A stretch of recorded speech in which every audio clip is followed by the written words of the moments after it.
Welcome back, Martini Giant fans. This is episode number 130, where we are going to be talking about Monsters, that was done in 2010 by Gareth Edwards. Gareth Edwards, of course, now is a big-time director, but this was his first little independent film that was quite amazing, done for very little money.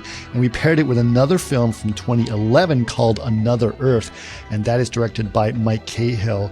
But it was written by Mike Cahill and Brit Marling, and it's also starring Brit Marling, and Brit Marling obviously has grown in a career as well. But really fascinating stuff, because these films were done for very little money, and this was kind of a big deal back then. You know, there was films like District 9. Of course, District 9 had a bigger budget, but it was also done very intelligently in terms of its budget. And you can also look at movies like Splinter from 2009, that was also done, horror film that was also done for very little money. And it just, the idea that this was a time when people were thinking they could actually create these incredible films that looked like a lot more was gone into it for much less. We thought it could be a revolution, but nothing really happened with that at that time. So really interesting to think about these films. And of course, sci-fi films are traditionally very expensive, and these are not. So really cool to talk about that. We are, of course, fans of these films, especially Monsters. And it was really cool to sort of think about what that all means, and very much in line with what we think about today in terms of where movies are going and all these huge budget films and how much they cost and what could be done for much less. Really cool. Anyway, a couple of announcements. We are going to be doing the movies this Saturday. We're going to be covering two paranoia films from the 70s, directed by Alan Pakula. We're going to be doing Parallax View, and Clute. Really cool stuff. I'm very excited. I'd love to hear you guys, to see you guys be there. We are streaming on two platforms, both Twitch and YouTube. So if you'd like to see us on either one, it's going to be twitch.tv/martini_giant. That's for Twitch. And YouTube is youtube.com/@martinigiant. And that will be November 11th at 3 p.m. Pacific Standard Time. Make sure to like and subscribe to us on those channels so that you can get notifications as to when we go live. We'd love to be able to, see you there. And of course, those stay up, but they do turn into eventual podcasts like this one later on. But for now, you may want to be part of it. And actually, you can chat with us in the chat, and that's a really cool thing to do as well. So hopefully we can see you there. But for now, please enjoy Monsters and Another Earth. But other than that, how's everybody doing? Eric, what have you been up to? Just keeping, hope alive, doing my thing, working, and watching movies, and we've been working hard. Yeah, I got to say, as a group, we're working on a project together, and Eric has been at the creativity cannon, just going kaput. We don't want to talk too much about it, but it is called Project Phoenix Rising. Yes. And that's all I can say. Yes. It's about Phoenix, the city of Phoenix. We can't say anything else. Yes. That's it. And we don't want to talk about the flood, the real Phoenix. estate. We're going to short Phoenix. Yeah, that's true. Actually, I happen to love Phoenix. I've been there twice. Yes. You think Phoenix is underrated. And I think Phoenix is underrated. I know that most people, everyone's warned me, like, oh, don't go to Phoenix, it's terrible. Like, I've only been to one small section of Phoenix twice. And that small section is wonderful. It's like the little arts district they have. Sure. Around Roosevelt or something like that. So you haven't been to like a retirement community? I have not. I know nothing about the rest of Phoenix whatsoever, but I can tell you, if you go to the pizza place that I went to and stay at the hotel that I stayed at, you'll want to go there again and again. It's an amazing city. At least that 3-block area. Okay. That's it. I kind of feel the same way about Atlanta. Yeah. Oh, yeah. Atlanta's got some really interesting places. I went there once, and I'm like...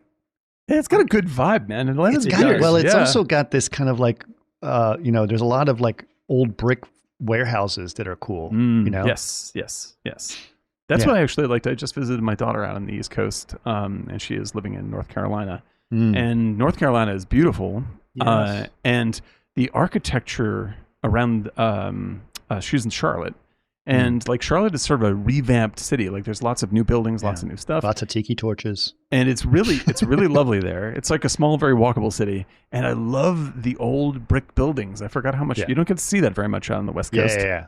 And I miss that. I was like, I love this old, New Englandy flavor. It's really fun. It was funny because we'll talk about the movies we're going to watch, like Another Earth. It's very, very New England, Connecticut. What is it like? Yeah, New Haven. Yeah, it's Connecticut. It's Connecticut, right? Super Connecticut. And it's like, this is not California, by so much. It's like, might as well be Singapore, or like. It's wild, dude. It's wild because and it's really like, that is a very Connecticut forward experience. Yeah. I mean, it's not even like, there's certain areas in New York that are like that, but it's like, you can tell that is like either Connecticut or Rhode Island. Yeah. Like you wouldn't even like, if you were to say it just offhandedly, you wouldn't imagine that like Connecticut would have a real sort of identity as a place, like whatever. But watching it, I was like, whoa, this is weird. Yeah, that totally brought back, didn't it, Eric? I was thinking of you. It was like, oh my god, those houses, very, they all funny. look like that. Yeah, very, very funny. I did. Where do I have it? Do I have it here? Oh, I just have to call out. Do you have the Odorama ticket? I want to show that to people. Did you see that? No, go ahead. Oh yeah, no, the John Waters. Yeah, I went to the Academy Museum yesterday, and which I'm very excited about. The new one on La Brea? Right? Yeah, the new one next to LACMA. Yeah, and we went to go see. There's a John Waters exhibit going on there, and there's screenings that they're playing. And yesterday they played Polyester. And Polyester had Odorama. Good. Yes. So they recreated the Odorama scratch and sniff. So I don't know if you've ever seen Polyester, or those who haven't seen experience it. Yeah. During the movie, she's always smelling like that. And then when she does that and she comes across something, you're supposed to scratch it. They see what she smells and then they reveal what it is. Like, so it's like, oh, it's kerosene. It's a skunk. And it's always something nasty. Except a couple times, like at the beginning, it's a rose. And at the end, it's Glade air freshener. Yeah, it's so good, dude. That's amazing. That's a full-on William Castle style gag. Like, that's how was the theater? Great. Oh, the theater is beautiful. Yeah. It's great. I mean, like, seriously, next level, like all the soundproofing I remember when baffles. They were building it, and it was like, it looked like the Death Star. Yeah. Well, so we didn't go to the Gaffin Theater, which is the big theater at the top. We went to the secondary theater on the bottom, which is also very, very nice. But yeah, the soundproofing in there is incredible, and it's really well done. And the talk they gave the introduction to it was really cool as well. So I didn't realize that Polyester was his first like bigger money movie. Yeah, it's a proper movie. It's right. So he had like $300,000 to make that. Tab Hunter. Tab Hunter was exactly.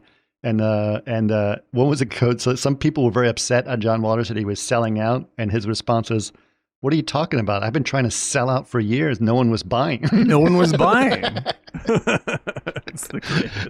I love John Waters, man. He's the best. He's incredible. That is the proper mindset right there. He is the right mindset for all art and filmmaking to me. Yeah, just have fun, man. He is absolutely free to offend and be creative and do anything, and he's totally happy about it. Yeah. Like, he doesn't mean anything to hurt anyone's feelings. He just likes doing what he's doing. And sometimes it's incredibly shocking. And that's what's great. Yeah. It's trusting everyone in the experience. That's the person who gave the intro is like, for those of you who've never been to a John Waters film, I'm going to have to give you a few warnings of some of the content in this. And she started, it was like drug use, and everyone goes, yeah, that's right. Abortion, yeah. Miscarriage, yeah. That's right. This is the joy with which you should approach any kind of art like this at all. And not worry and not distrust and not like, oh, am I going to be offended? But rather like, I hope I'm offended. This is going to be insane.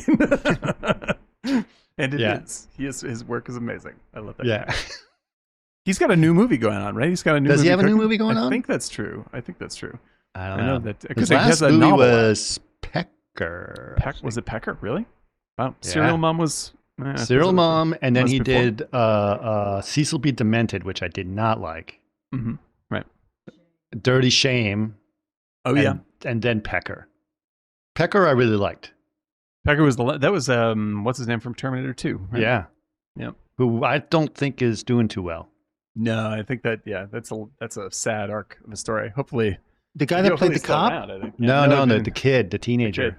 Yeah. Oh, yeah, he's very sick though. He's a drug addict, right? he hit some hard times. It's standard fell off the wagon stuff, kind of situation. Yeah, it's too bad. The guy he's very good in the movies that he was in. He just couldn't quite follow up. American History X, Terminator 2, and Pecker. Yeah, but it's a tough transition to be a kid actor and then not end up being as cute as you were as a kid.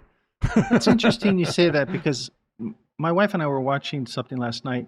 And then when we finished it, I just hit YouTube, and there's this thing on Corey Feldman's band, his music. Right. Oh, my God. It's just like, it's so terrible, man. And I'm like, what the hell happened? He was a big kid actor. And then it's amazing how not much of a live performing musician he is. I mean, it's really horrible. Well, I think it's it's the classic thing. It is really hard to, especially when you hit it big really, really early in your life and you have no buffer of experience to translate any of that, and everyone's trying to essentially exploit you. Like, you just expect that your whole life is going to be, a blank check. And then you turn into an adult, nobody wants to work with you anymore because you're not adorable, and then it's hard to keep that train going. The Jackie Coogan sometimes people recover from that, right? I mean, what's his name? Doogie Howser, right? Doogie Howser, yeah. Yeah, he's done he did well. Like a little later in life, Robert Downey Jr. I mean, Robert Downey Jr. and skids, boy. And then what's his name? Macaulay Culkin is actually doing okay now. Yeah, no, and I think that's great. I mean, and I also like that he is, like his brother is an incredible actor. I love his brother. And it's I think that may have been sort of like I have no idea about the family at all, but it seems to have occurred at the same time that he stabilized, his brother became more of the focus, and I think that's probably good for that. Yeah, environment. Joaquin Phoenix, after his brother, after River. Yeah, River was a talent, but Joaquin is like, the guy's a legitimate awesome. Genius. Yeah. But River was great in his time, very, very charming acting. I think that because then you see people like Jodie Foster, who's just seemed to have been born a pro and stayed that way throughout Natalie Portman, where they're just hard as diamonds the whole time. Yeah, that's the rare thing. Yeah, Haley Joel Osment made a good choice in becoming sort of like oafish character actor. I thought that was a great transition because he stopped being the cute little kid and kind of waffled around for a bit, and now he's like this big bearded round guy, and you see him in a couple of streaming shows. He's very, very funny. So there's ways around it. Okay. Are you guys ready? We are to talk ready. about what we're going to do. I know we're in a chit-chat section of the show, as we always do, and now we're ready to get going. A lot of people have showed up. Oh, a lot of people have showed up. Okay. Nice. Good. Okay, so just a reminder for people, we do have a YouTube stream that we've done as well. So if you guys can, it's in our chat. If you can see it, let us know. If you'd like to watch us on YouTube, we've decided to stream 2 places at once, so that's kind of fun. So can we do the ask people to subscribe to the YouTube thing now? Can we actually do that? Yeah, sure. Yeah. Go to please like and subscribe. Please like and subscribe to our YouTube if you'd like to do that, because we do put up videos up there that are not just the podcast. We've done other videos. Yep. Like one of them that Dan did about the strikes in AI actually got some nice attention. Got some good attention there. Yep. Yeah. True. Okay, so we are going to talk. We decided today. I said we haven't done a sci-fi thing in a while, and I decided, I have not. One of the things that came up is we talk about monsters quite a bit. Yeah. We've in connection to things, so I figured maybe we should go in depth on monsters. Mm-hmm. And I didn't know. And then Dan came up with a suggestion of pairing it with a movie called Another Earth, which we have not. I didn't know. I have never seen it. So, it had been since its debut that I saw it. Right. So and truthfully, I had not seen monsters in a zillion years. Yeah, many years. So I hadn't seen it in probably since it came out. Yeah, since it came out for me. So that's a long. When did it come out? In the 2000s? 11, I think. No, 10. 10. Yeah, 10 or 11. They're both in the same ball. I remember them both coming out. They came out around the same time, right? Yeah. So I only heard about Monsters by listening to an FX Guide podcast. Yeah. Because Gareth Edwards was on there telling Mike Seymour like how he guerrilla'd this whole thing. And now this is like truly guerrilla cinema at its best, right? Yeah. This is a real landmark in my own thinking about indie film. Right. Yep. Like Monsters is I consider it a very good movie to start with, but like just as a technical event is sort of bigger in my mind than District 9. Yes, it is. You know, like as an achievement. For me, I had his training tapes, Gareth Edwards. He made After Effects. So he was a comper guy. Yeah, After Effects comper. And he did a training thing for some show he did for the BBC. And it was like 4 or 5 hours. It was awesome. And then I was like, wait a minute, and I saw it. I was blown away. And then I saw this seminar where he talked about how he did it. Yeah. In After Effects and on his laptop, a lot of it on his laptop. Yeah. Yep. So the story he says, and you know, obviously you guys should listen to the podcast, whatever, from his words, but is that he was on vacation somewhere in Mexico, and he's always, you know, because he's an effects person or a VFX person, he's always thinking about movies or whatever. But he saw people on a fishing boat, like hauling in a net and bringing in fish or something like that. Right. And he was like, you know, I could take that. I could film this. And he could be putting in a monster into the boat. And I could use that and make a movie out of it. And just track it in there. Yeah. Right. And it doesn't because like even with District 9 is a very like comparatively big budget movie. Right. And because it's funded by Peter Jackson. And now District 9 was directed by Neil Blomkamp. Neil Blomkamp's early stuff was like Alive and Joburg and a bunch of great short films. And so like work like this had been done before. Like Alive and Joburg is great and stuff like this. But I don't think anything had been done quite so like boldly as this. Yes, and it's also very effective because I think one of the things about District 9 is there's an enormous amount of effects. Here, they do the kind of the Jaws thing where, they don't, you don't see the monster a lot, but the tension is there. Yeah. And and if you know how he did it, the things like he just filmed, you know, in the back of a truck, and then when they pass a sign, he would just track on.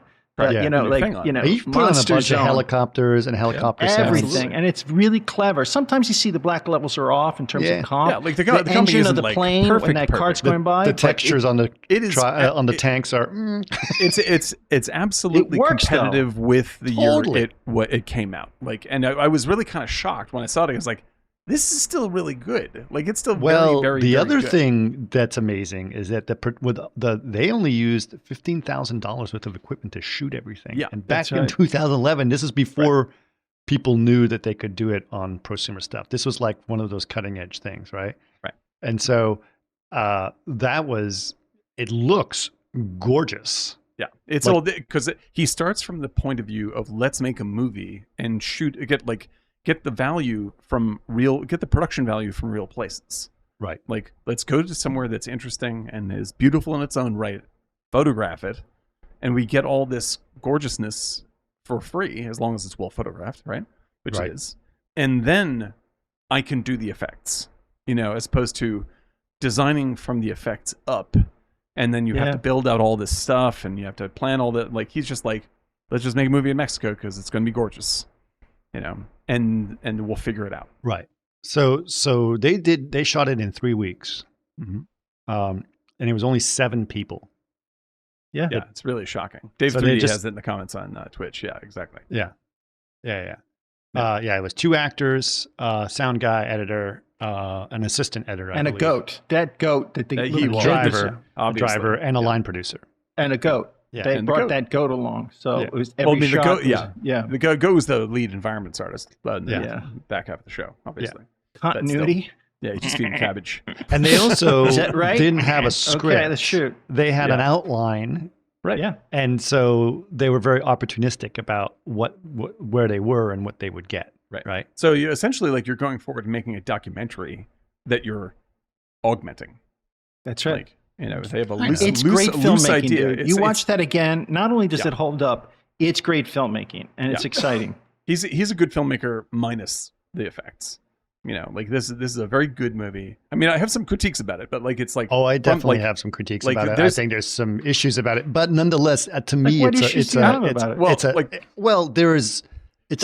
achievement that is so important that has been done there. You know, like there's some casting issues. There's some like stuff that doesn't work for me perfectly. However, as a bit of filmmaking, it's excellent even before the effects are added. And the effects are added only in service of what he's already made, right? You know, and so it doesn't feel showy, right? It's just a natural part of the movie that he's made to see these things, and that's just the right mindset. Because even if you're not talking about visual effects, like that is the right mindset.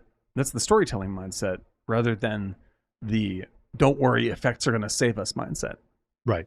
You know, and that's a big thing that people say. Yeah, they don't. I think the one thing, and I think you touched on it, when you watch these films, and even the films about Earth or Another Earth, which I really liked, what's interesting is that you can see great directing be very choosy about, you know, the shots, and like, oh wait, if I turn here and go here, I'll put a little sign through effects later and do it here, and you can tell how smart the cutting and shooting is. Right. And really, clever shooting to get his message across, knowing that, and there wasn't previs and let's get this, you know, the monster's here, let's plot it out and do animatics. It was like, no, I'm going to put him there, and then I'm just going to. Well, he also was, because he was doing it so run and gun, he shot 100 hours worth of footage. Yeah, right. So then it's all about him trying to figure out, like, how do I put this together and make a movie out of it, right? Because all that footage is practically free, as opposed to stage time where it's like $25,000 an hour, And like this is the genius, because this is how Werner Herzog makes a movie, right? Yeah. And like Herzog approaches his documentaries and his fiction in exactly the same way. He's just like, I'm here to tell a story. I'm not here to do anything else. So like, I need to be aware of what the story in front of me is what I'm trying to record. And it's my responsibility to collect it all. And then I'm going to build it in the edit. Like, that's how this works, and that's how you end up with original, fresh feeling material, because it's as much of a new experience as it's happening for them as it is when you are watching it, And I think that's the documentary ideal of going forward and doing this way. And I wish that, like, because you watch, like, when people say that they're, there's a million YouTube videos, it's becoming its own trope to make fun of tropes, right?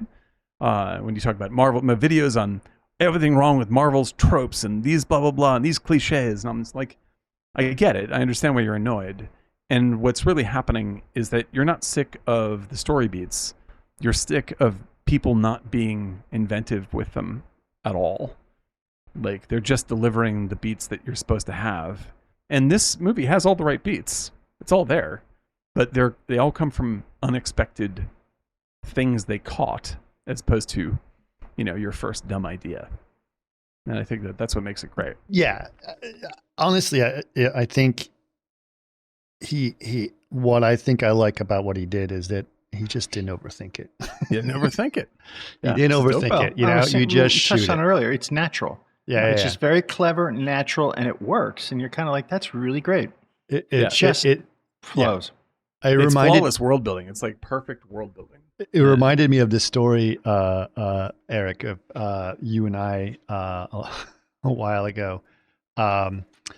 We were at DD, and Paul George had said that he came home and that this woman had lit her boyfriend's car on fire because she was angry at him or something. And then the cops came and it made this whole situation.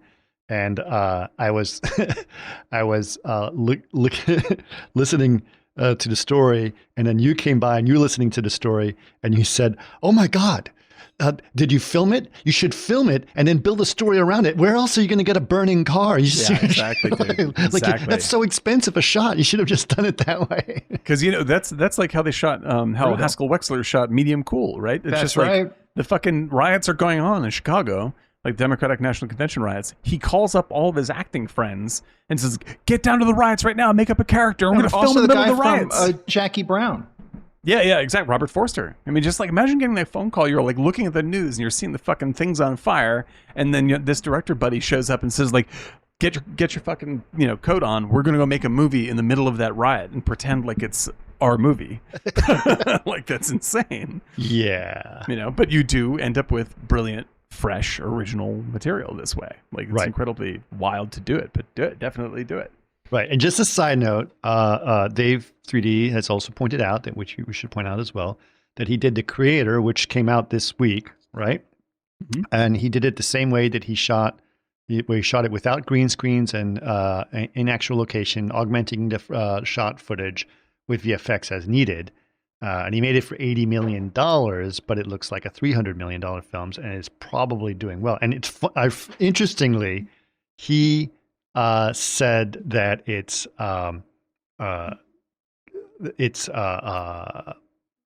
thinks that 80 million was too much for that movie. That's amazing. Yeah, I'm probably going to go see it this weekend. I may be seeing it with Dave 3D, as a matter of fact. So I'll report back on that. Like the word has been good so far, so I'm excited. Which movie? The Creator. His Edward's new movie is out this weekend. And it looks very beautiful. He has not. So the interesting back half of the story for him is that because of the success of Monsters, he got swept up into the studio system. Yeah, and the first one he did was Godzilla, which is a terrible film. Film, and it's clearly not his fault. Yeah, no, this is like, it has like the flavor. You can see it in the ads. Like the first ad I saw, I was like, this is going to be incredible. It feels like a Gareth Edwards movie. Right. And then at some point the studio's like, move aside. We're going to make a fucking stupid Godzilla movie. Right. We just don't know. Yeah. It doesn't have hash. all of the things that we need to have in movies. Yeah, it's just hash. And then he gets sucked into the Star Wars world, right? And he ends up being credited with directing Rogue One, right? And you can tell, and Rogue One's a good movie, and it spawned Andor, which is great TV. And you can feel his world building is the essence of why this stuff is good. Right. But in reality, Disney saw his cut and fired him and cut out 60% of the movie, and then hired Tony Gilroy to come back in and reconstruct it to what they wanted it to be, which is still very good because Tony Gilroy is also very good.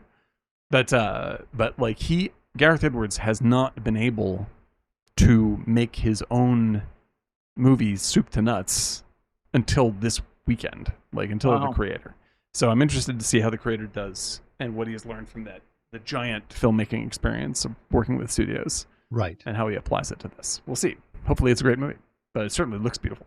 Yeah, I'm looking forward to it. At some point I'll probably get around to watching. It's just my schedule is really tough right now. I pretty much only can watch movies on airplanes at this point. It's really sad. Yeah, but it's like he is part of he's part of the same group with Neil Blomkamp, right? The Another Earth crew, Brit, Marling. And there was a little micro movement in the early 2010s. Yes. To do indie sci-fi I'm going to tell you another one. It was a guy who was actually my wife's old boss. Toby I remember that one. Wilkins, I think. In a convenience store, right? Yes, and he did Splinter. Yeah. Splinter, which is a and great guess who made that Guess who produced that movie? Gareth Edwards. No, Magnet, which is the same one that did Monster. Did Monster, right? Yeah, that's great. Yeah. And I highly recommend Splinter. Splinter is an A+ little horror movie. Really, really fun movie. Yeah. And it has the same ethic about its effects and how to sneak around cost and still get great visuals. I think it was shot for $1 million, the whole thing. Wow. That's terrific. Right. That's And terrific. what did they do, Eric? Also, they hid the monster. Yeah. That's right. Yep. It's all, Whatever happened to them? I don't know what he did. I think he was up for doing The Grudge 2 or something like that. Or like, it's there's a the couple danger, man. This Right. this Hollywood thing. Once you get swept up into the Hollywood thing, it's like like being thrown into a washing machine. Well, there was this thing, right? I mean, there was this thing where monster movies was like, okay, we're just going to make cheap monster movies, right? They kind of missed the point. Yeah, for sure. Yeah. Like I'm looking at it now. Let's see, Toby. Let's see, what's Toby been up to? Toby Wilkins. Toby Wilkins. Yeah. What's he up to? He has made. It's the editor. Lots of editing. Director. Come on.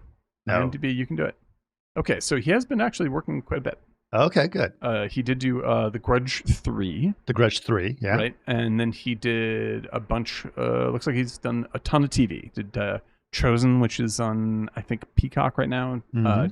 Dark Wall, Teen Wolf, which is the new Teen Wolf, not the. Yeah. And he's done a lot of TV since. So he's turned into a successful streaming director. Good for him. Good for him. Nice work. And he was the person that taught my wife how to be a flame artist, and that's great. He's really a good mentor for her, honestly. Yeah. No, so good filmmaker. I like that. Yeah, and he's a nice guy. He's a nice guy. Can be an asshole, which is but the kind of asshole that I like. Yeah.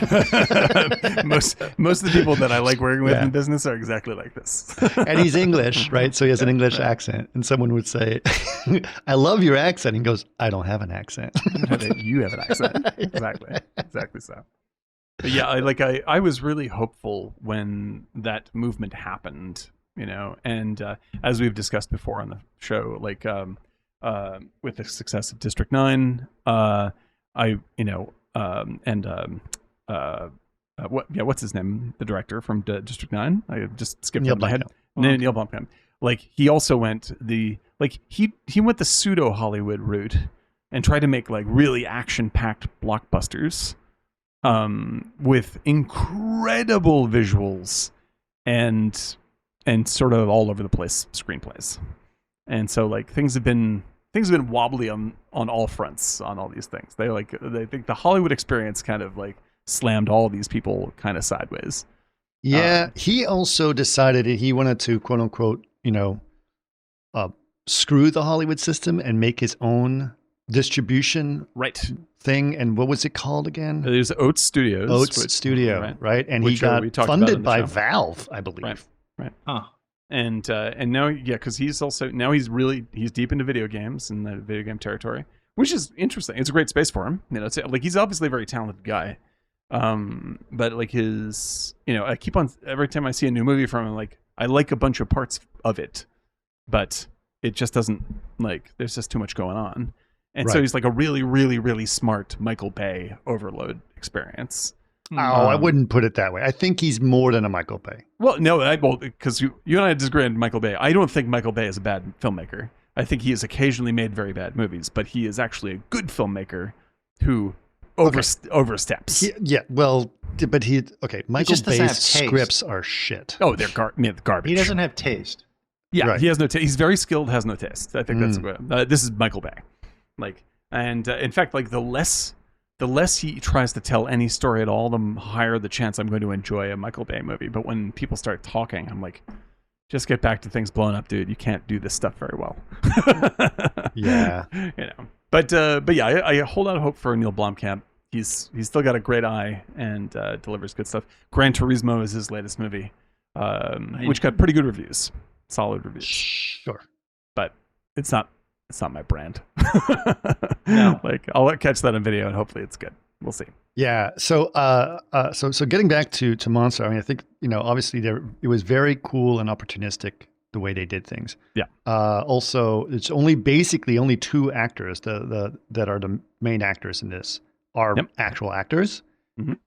And everyone else that they meet along their journey are people that they literally met along their journey. Yep. Which is interesting. And there are And they're also clearly non-actors, right? Well, like which also really works. Well, like because totally these two people, like they've all like since become very, very widely used actors. One of them is one of my favorite character actors. Scoot McNairy is the main guy. Yeah. And he is terrific. He's pretty good in this movie. And here's my first critique of this movie. Wait, which guy? The main guy. Main guy in Monsters. Yeah. Okay, the photographer. Like, I think, and the other person is Whitney Abel, is the woman who plays opposite him. And who was his girlfriend at the time. He was his girlfriend at the time. And also, here's another thing, so he wanted that guy, Gareth Edwards wanted that guy, talk to him, and he goes, yes. And he's like, he's like, how about this? He presented his girlfriend, who he wanted to, hey, how about my girlfriend as the other one, right? And they're both from Texas, by the way. She's from Houston, he's from Dallas. Mm-hmm. And Gareth Edwards didn't want to hire her because he thought she was too pretty. He should have stuck with that decision, in my opinion. Why? I thought it was perfect. I thought she was pretty good. She's not a bad actor. But I think that like Scoot McNairy is like, because of his later work, Scoot McNairy is one of my he's just phenomenal. Killing Them Softly, like he's incredible actor. And she's good. Like she's a solid actor. She's done a bunch of TV and other stuff. But in that particular role, like she comes off as like, she has this Cameron Diaz vibe to her. Right? She does. But hold on a second.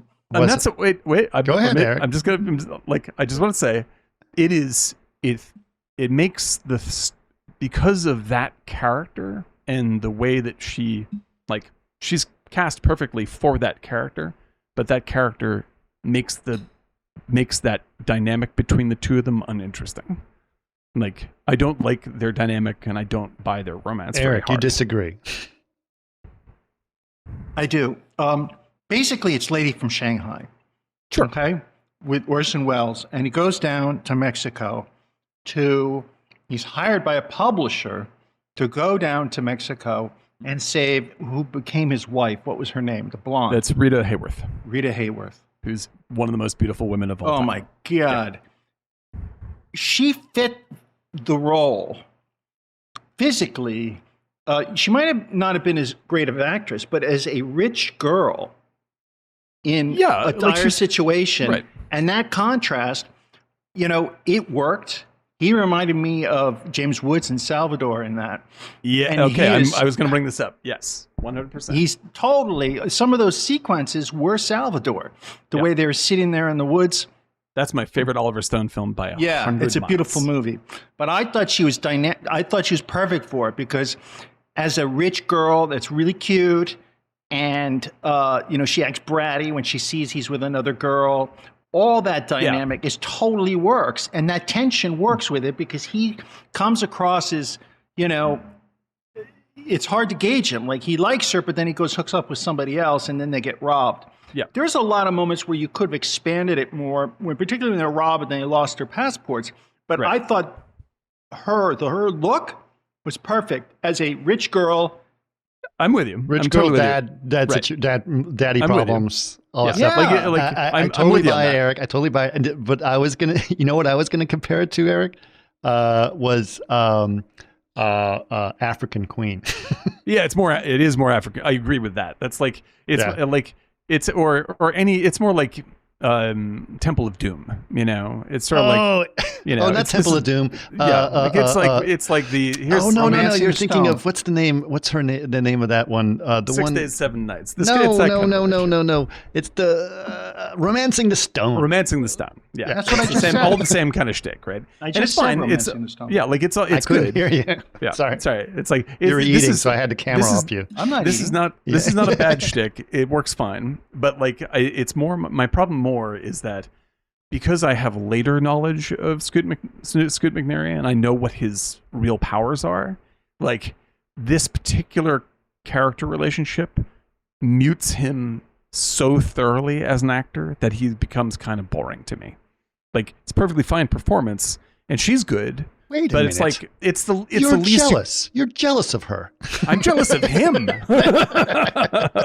I'm jealous of I love Scoot McNairy and I want him to sort of crack open in this movie, in the way that he later does in many, many other movies. Okay. And it wasn't like it's sort of like this movie. If you've seen a lot of Scoot McNairy movies and now you see monsters, you're gonna be like, oh, well, they could have done more with that guy because he's actually really powerful.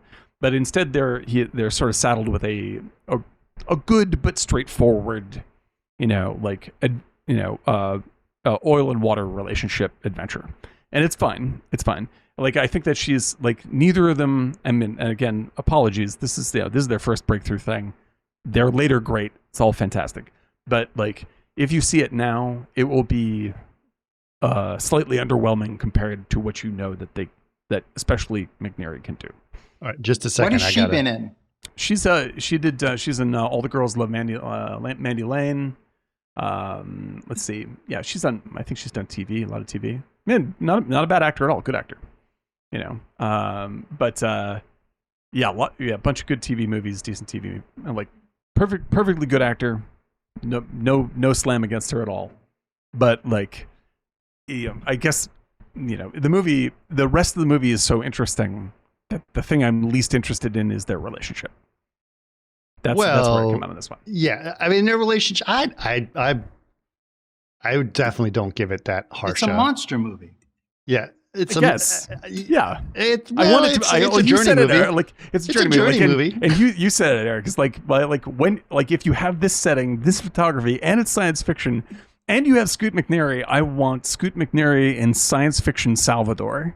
And instead, it's like a really fascinating setting with a pretty good sort of romance strained by the setting. And it's good. It's very solid. Well, it's an hour and a half. Yeah. I think if they stretched it to hour 45, yeah, you could have moved. You found so the original cut was 4 hours. Yeah, I would have taken that. Yeah, no, I'm saying no offense to anybody involved. I think it's all very good. Was really good. Yeah, it's great. It's all very good. Okay. All right. Do we want to talk about the movie? Let's talk about the movie. plot. Let's go and say. The plot's really straightforward, actually. It's very simple, and that's what makes it so good, right? Yes. Yep. And it is a movie that starts and ends with the same thing, but we don't know that at first. Mm-hmm. At first, we think it's the beginning of the movie, but it's really a flashback to the end of the movie. To the end of the movie. It's a flash forward, flash forward, or right. Yeah. Right. Which is, you see a bunch of Marines heading down the highway, and they shoot down this giant monster, right? And it's all done with the green infrared camera situation. It's a good, very opening. Clever to do that. Very solid opening.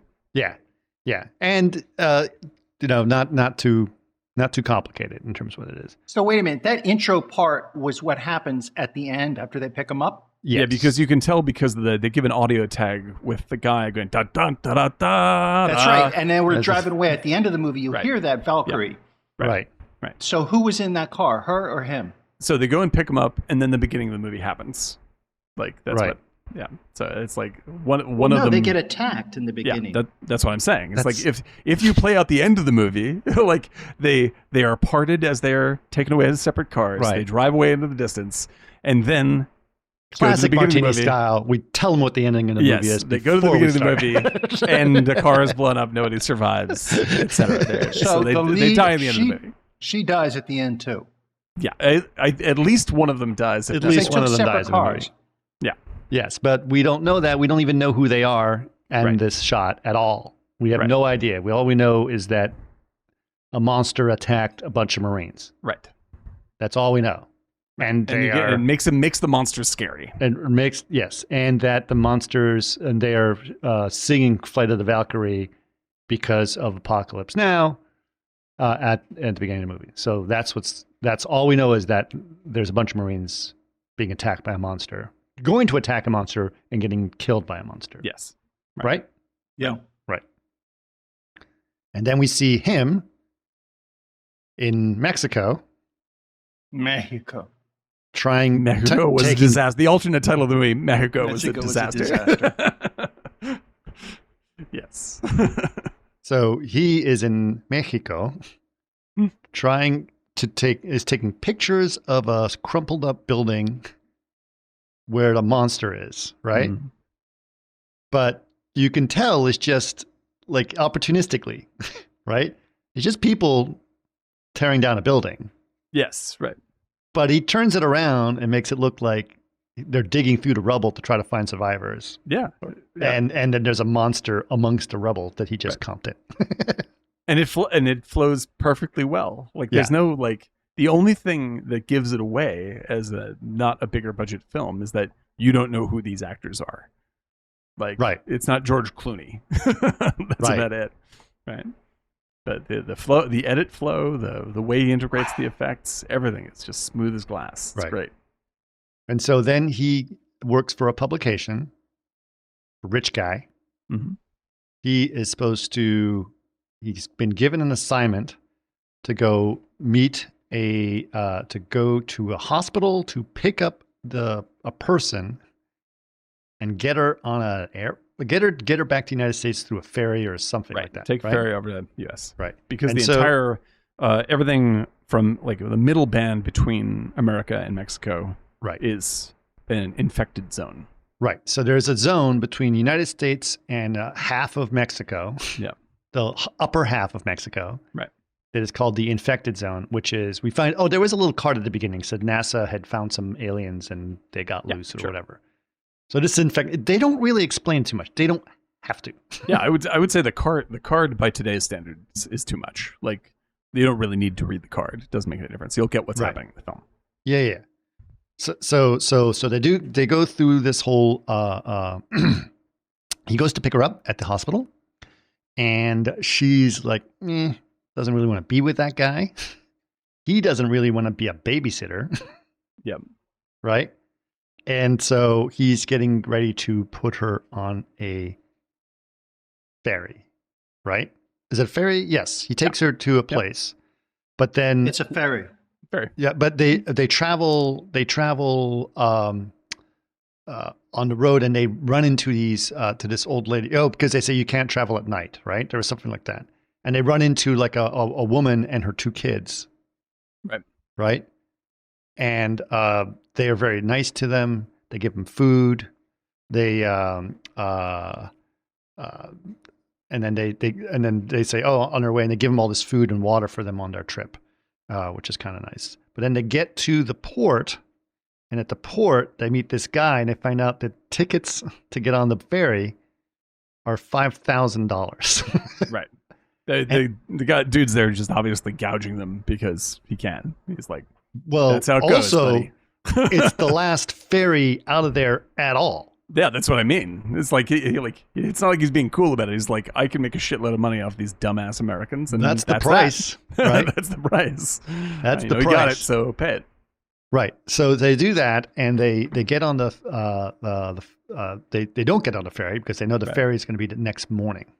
Right. Right. 7:00 in the morning. That's when it leaves. Right.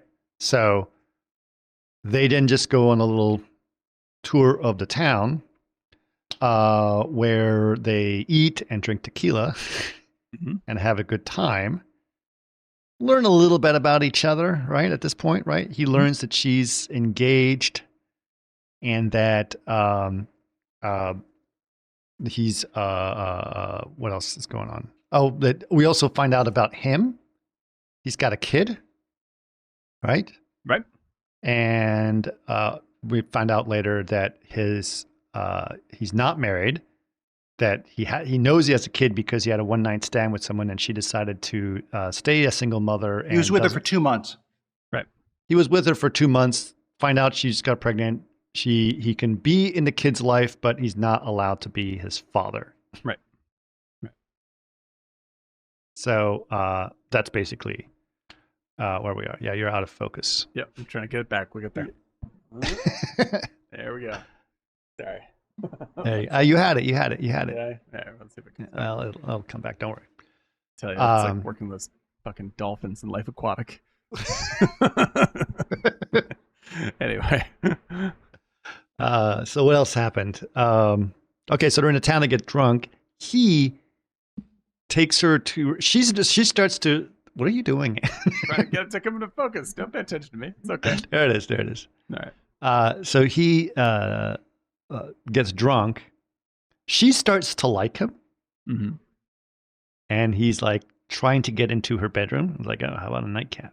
Dan, it looks like you're an alien with that lens flare. I know. Ash, Yeah, right? where are you? Lens flare is pretty There. slick. Now Now it's there. Now Now it's like now the it is. thing. There it is. There we go. So she's like, I don't think so, and that doesn't go too well. And he decides, well, if she doesn't want a nightcap, I'm gonna keep drinking. Right. Keeps drinking. The ferry's at 7:00, so she has to get ready for her boat ride. She wakes up, knocks on his door. He's obviously hungover from drinking, and she says, "Oh, do you want to, get a cup of coffee before I have to leave?" And says, "Oh, sure." She peeks in his room. She notices there's another woman sleeping in the bed, and she gets upset about it and runs off. Right. Right? He chases her in his underwear. Says, "Hey, what's going on?" And she's like, "No, nothing." And then at one point she says, "Well, I can't leave." I was like, "Why not?" Because you have my passport. It's like, ah. So he runs back to the room to get his passport. Guess what? The woman who was in the bed robbed him of Steals the passports. Yeah. Steals the passports. Right. So they can't go anywhere. Can't get on a ferry. They're screwed. Now where to go? They go back to the guy. He says, "Well, you can go through the infected zone, but that's going to be tough and cost you even more money." Of course. Right. 10,000. Yep. 10,000. So that's when it gets a little hairy. So what happens when they go into the infected zone? Tell us through that. One of you guys go. So as they go deeper into the jungle, right? They're being escorted by a bunch of armed guys. Bandoleros. And they're like gorillas, right? Yeah, they look like they're part of the like FARQ or something like this, and like they're they're armed because of these giant space monster aliens. But Scoot McNairy doesn't like the fact that they have guns. Like he's scared of them, right? Sure. And thinks this is dangerous. But the deeper they go into the jungle, the more they get a sort of a broader worldview of what is happening. Like up until this point, the monsters are explicitly played as monsters, like they're forces of evil, right? And Godzilla kind of thing. Godzilla style. And then this is where it like both their sort of romantic relationship develops, him and the woman, slowly as they explore the jungle. And also you get a sort of a deeper understanding of the biome that's invading the world, where it's like the people that they're traveling with are like, oh yeah, well that's actually infects the trees. And then you get to see like there's sort of like the sort of steppe mushrooms that are on the sides of trees. Yeah, they're glowing and pulsing. Yeah, but they're glowing and pulsing. They react to light and sound, and those give off some sort of spores. And it sort of suggests a broader life cycle to what is happening here. And so they also say something very interesting. It's like if we don't bother them, they don't bother us. If we don't, yeah, exactly. So it comes to like which is reconfirmed towards the end of the movie. Yeah, and so like what is causing the monsters to be dangerous is the fact that we are attacking them, bombing them, right? Right. Yes. And so you get like a little bit more gray area view as you go deeper into the infected zone, right? But you're also seeing the bodies of people who have been killed in confrontations with the monsters. So like it's not like they're good or evil. It's just like there is definitely like at very least a misunderstanding of intention that is being exacerbated by violent reaction.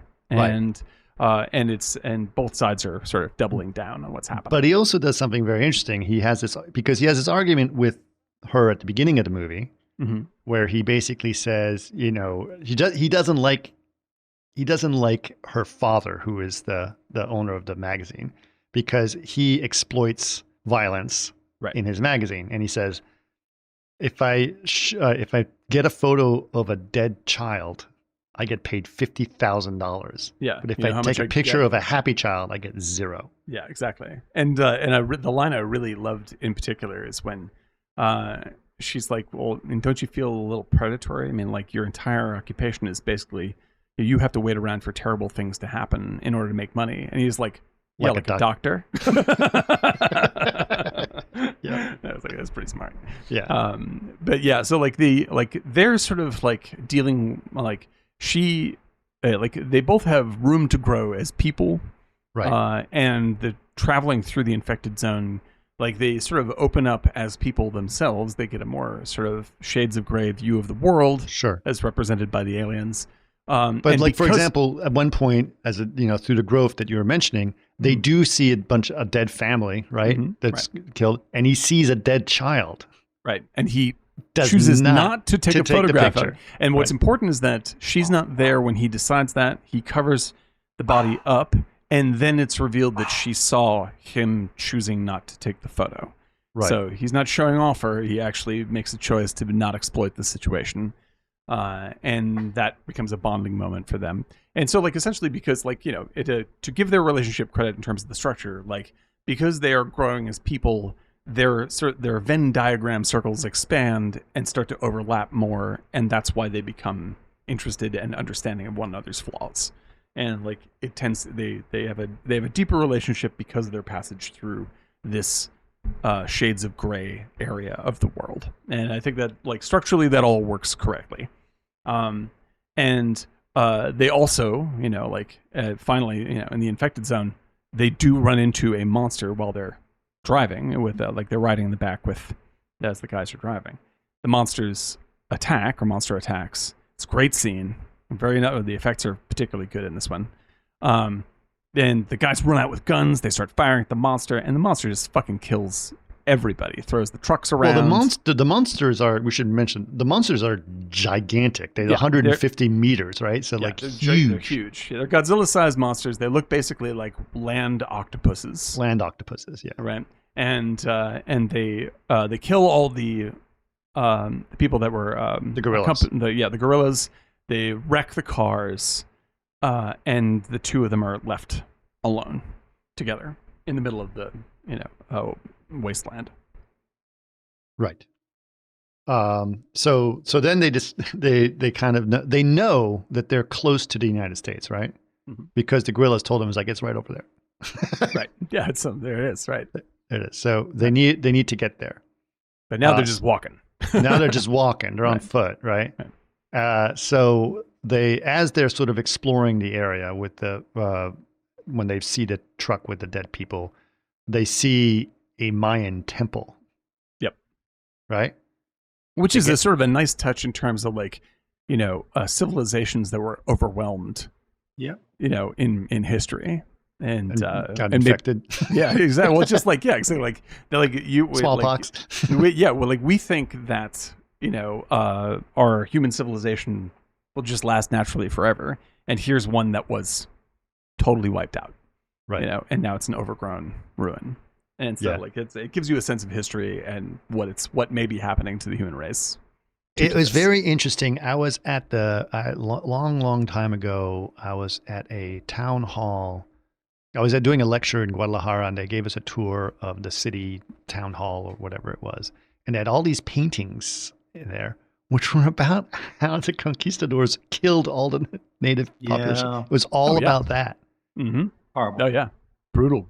I mean, they were brutal, dude. Yeah, it's like, the Europeans in America were bad, but the Europeans, especially the Spanish in South America, that is an absolute nightmare. Like, that's as bad as you could possibly imagine it being. Yeah. Hideous. It was also interesting. I was, like I said, I was in Japan, right? And some of the people, the mayor of the town that was there, it was all this big formality and stuff. And because THU starts in Portugal, right? The guy who started THU is Portuguese. The ambassador of Portugal to Japan was there as well. Mm-hmm. And he gave a very diplomatic speech and explained the long history with Portugal and Japan. It's like, I've seen Shogun. Yeah, we know. That's right. Yeah, boy. Yeah, like I didn't Spain and Portugal, perfectly normal everyday countries these days. But in those times, Yeah. you know, it's like what is it? Not it's what's the country that conquered South Africa? Like, was the start of South Africa? Dutch. The Dutch. Like the Dutch, like Diplomatic community. like there's Isn't being that, villains, and then Lethal there's Weapon? Yeah, Lethal Weapon too. But wow, yeah, like it's all about the Cougarans. yeah, man, oh man, like it was it's like Central and South America. Speaking of Dutch, because you were speaking Dutch. That's true. That's right. And everyone today very lovely. It's all good. No, Yep. no, please don't write in. But in the good old days, there was some enthusiasm for murder that was really outrageous. Oh yeah. Yep. Oh yeah. Pretty bad. Yeah. So that was good. Where were we? Okay. So when they climb the pyramid, Mhm. which they do, they see the wall, Mm-hmm. right? Which again, just simple map painting comp. Yep. He shot everything, by the way, too. He also is the photographer. He's the photographer, yeah, and then he's the Gotcha. production designer, which I think is just like, here, put this on. Right. So good, man. Here, put this on. But he's like also. Can I think it was just, a little more than that, dude. Like That's can all I- they do. Yeah, like well, I do want to say one thing. The Edwards is really great, and it starts here. Like he's really great at shooting day for night. And I was watching this. I'm like, you know what he does? Like what he's really smart about doing his day for night is he always includes, and sort of lifts up in post really bright flashlights and things. Yeah. And Right. it makes the day for night effect super convincing. Yes. Like he brings the exposure down and everything else, but then pumps up the exposure on very little isolated things and adds Right. bright lights, and the whole thing becomes like a Super very dark and delicate moody. exposure Yeah. that was very, Yeah. very convincing. It's really nicely I done. mean, also should note that like he barely knew 3D when he did this.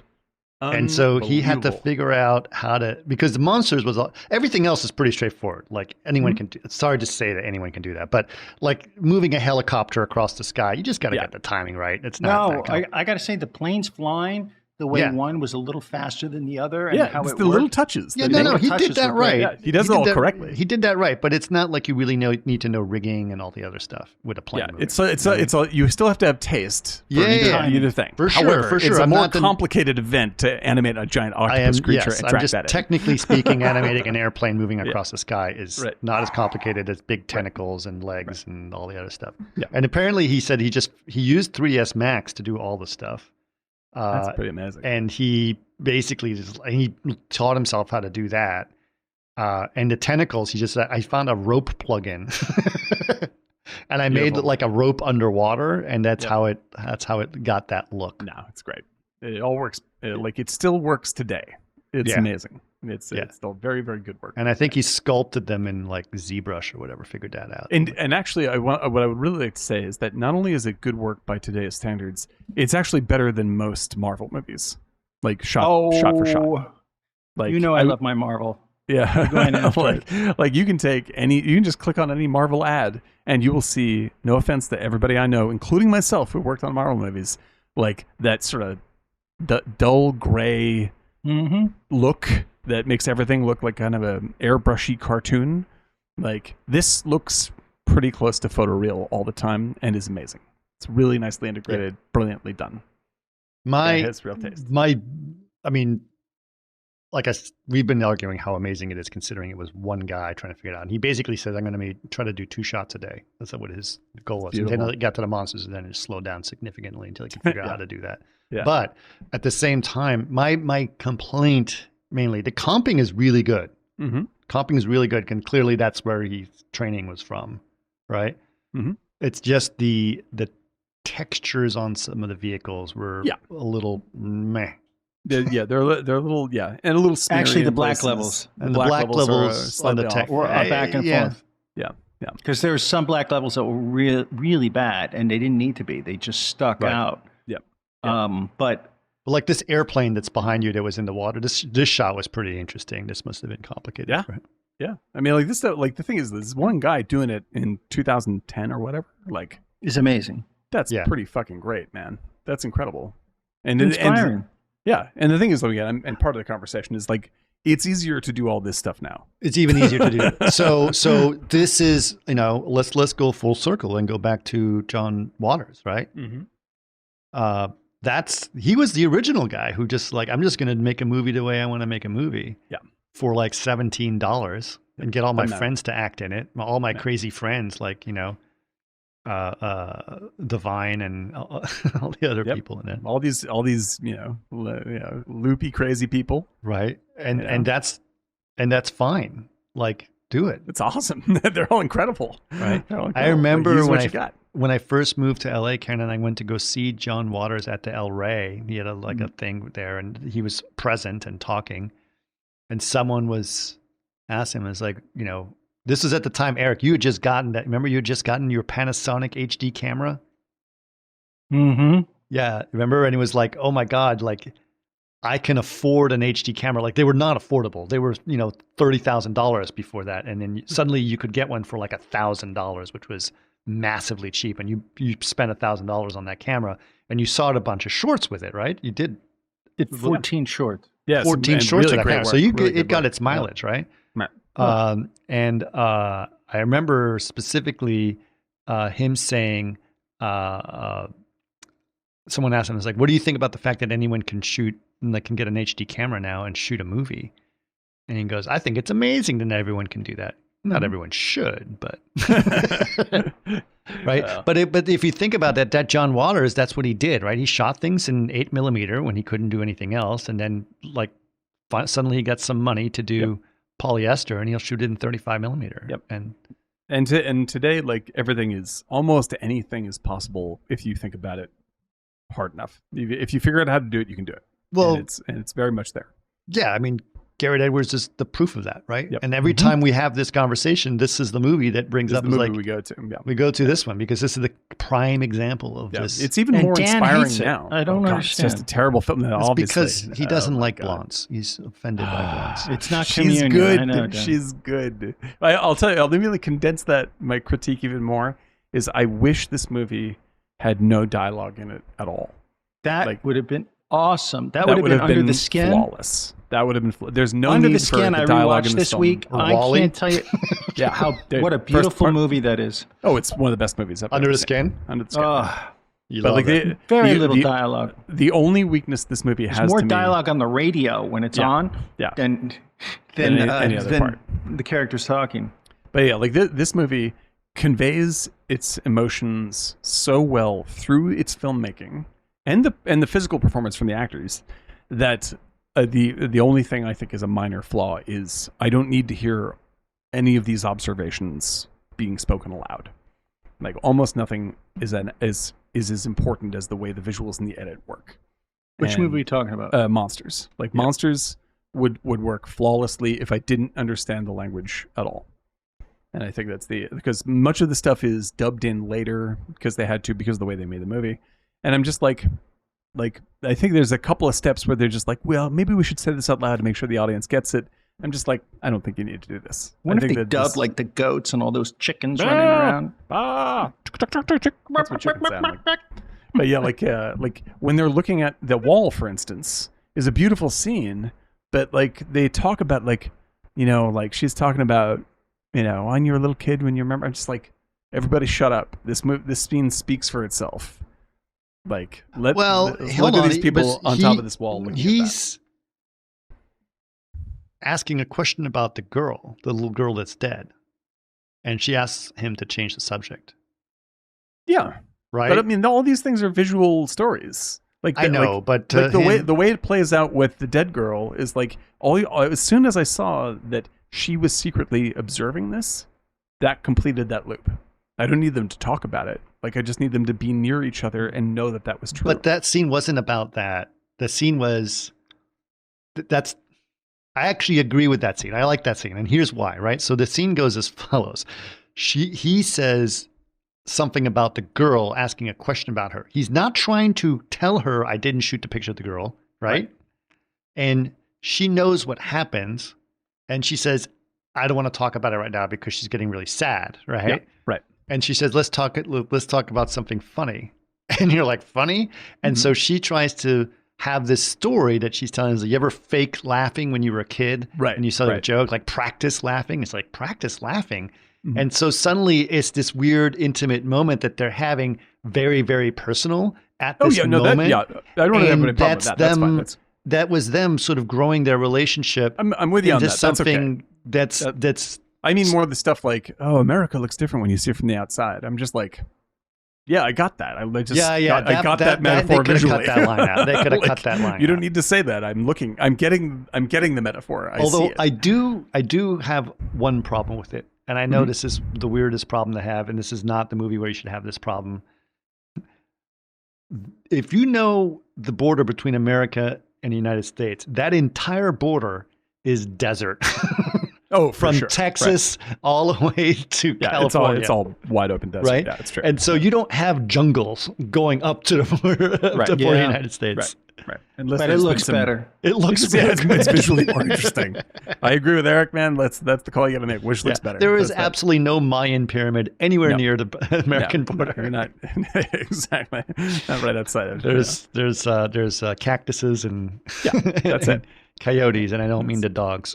Yeah, and the thing is, exactly. I mean, like, because you can actually shoot that desert. It's very beautiful. You can shoot that to be beautiful, but it is like it's less of a visual storytelling motif for what they're trying to do. Sure. Like they need they needed that metaphor landscape. of being on top of the doomed yes. civilization trying to get back to the United States. Yeah, that's the truth. But I think that like all that stuff, like I mean, like their relationship dialogue there is good, but like if you take it out, it doesn't. I don't miss it. I know they're present together, which is good.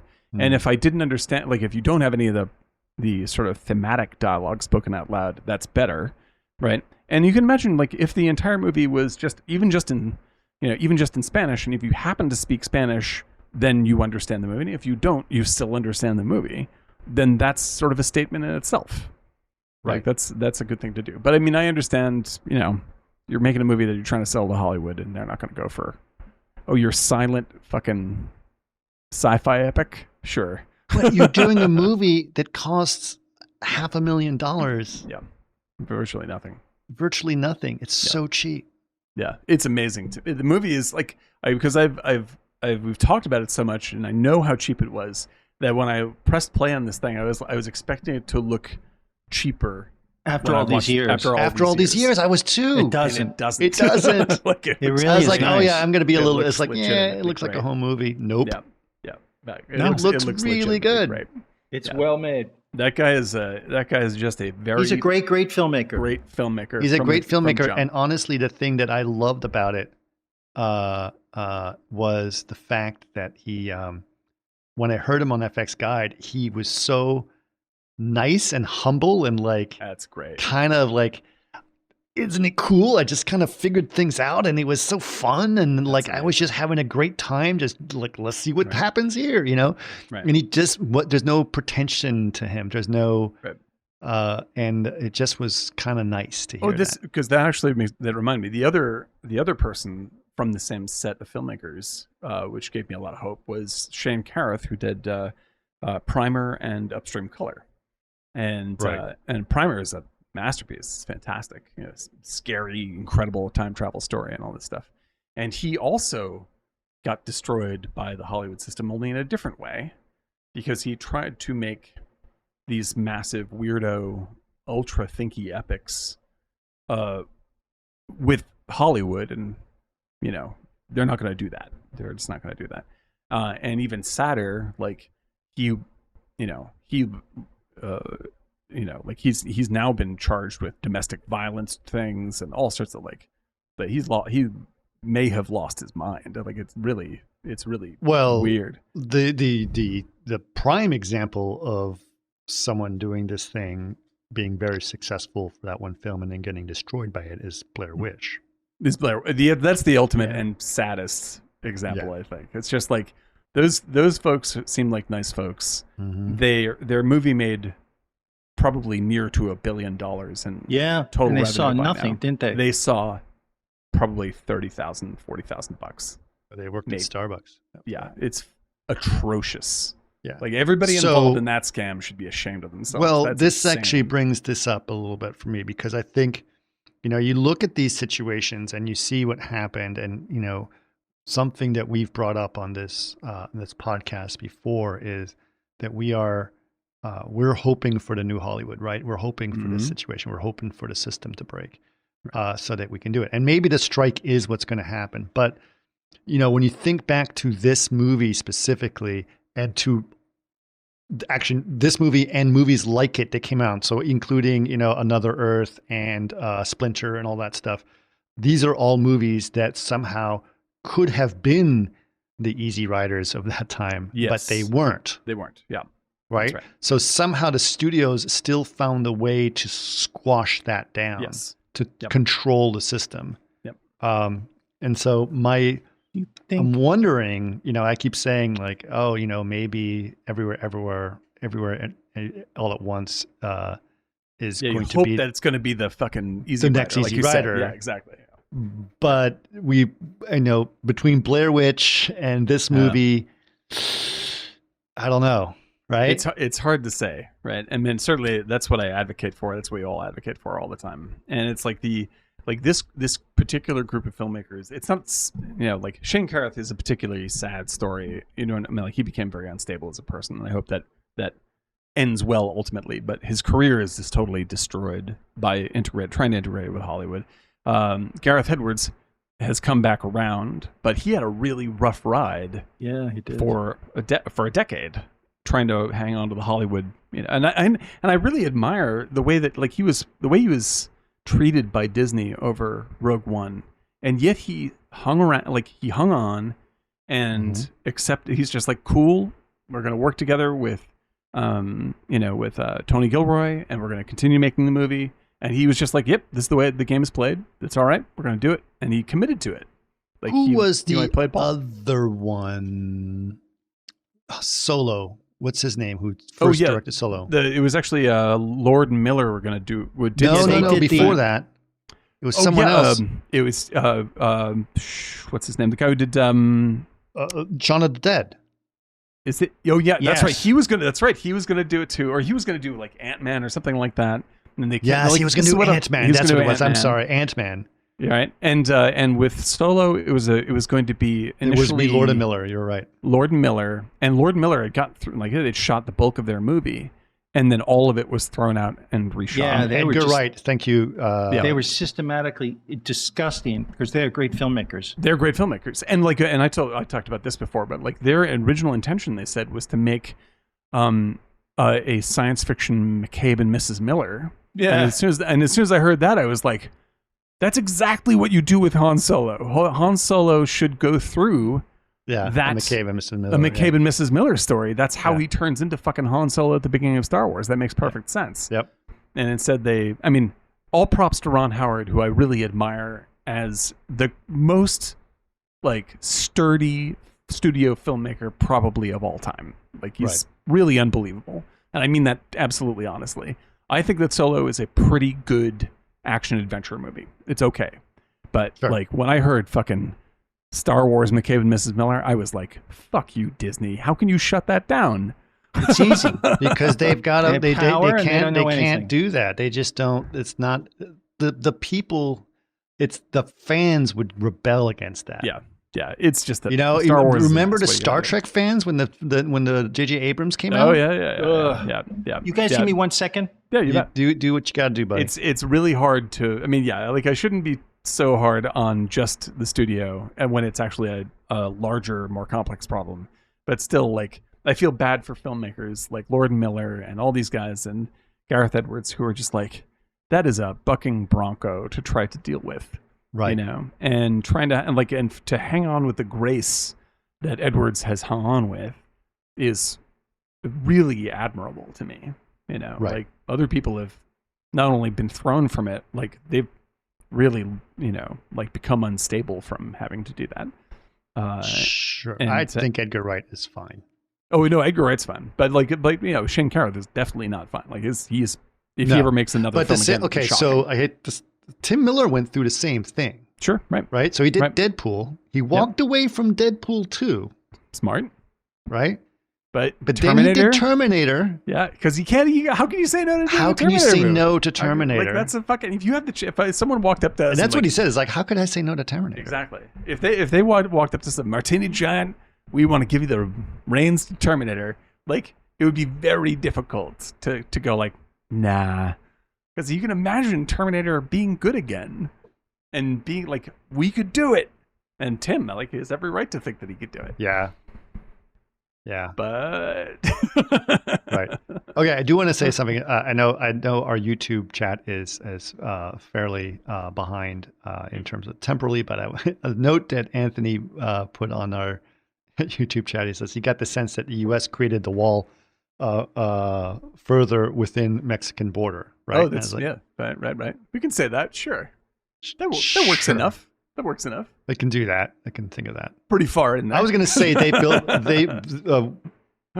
America built the wall, but Mexico paid for it. Yeah. Oh my God. Yeah. It's an interesting watch these days. I can tell you that. Yeah. But yeah, that's very true. But yeah, I think that like the graduating class of that year does put to the test our Martini Giant hopefulness of will shit change. Okay. Now that we have the opportunity to change it. Yes, Eric, you're back. What happened? Where did you go? Do you went to the bathroom? What's going on? No, How was it? My personal assistant, Mr. Coco, just had an issue opening up some sangria bottle, and so I just wanted. I bought it in Singapore, this bottle, and I just want to make sure he opened it correctly. But you like that? I just made that up.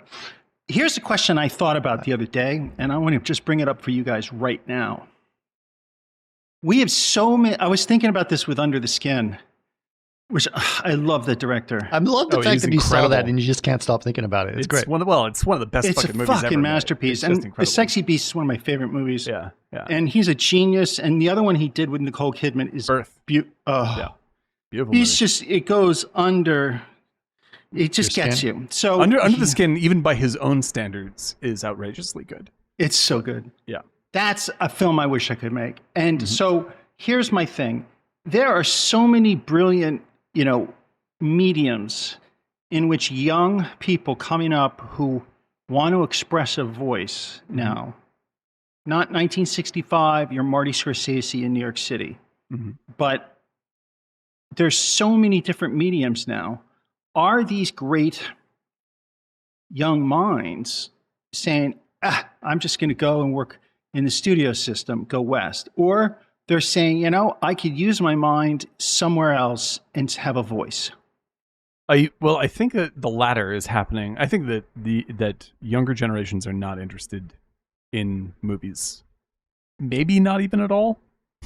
Like I get the sense that they definitely do not have an interest in movies the way we have an interest in movies. Right. Like they don't see it as a useful. And I guess my point is, there was a way. There are filmmakers in the 70s we all love, where they were like, here's our voice, and this is how I'm going to say it, and this is how I feel.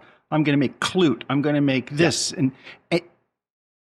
that person who is a journalist, filmmaker, artist, maybe they're picking another medium to say, I find this injustice.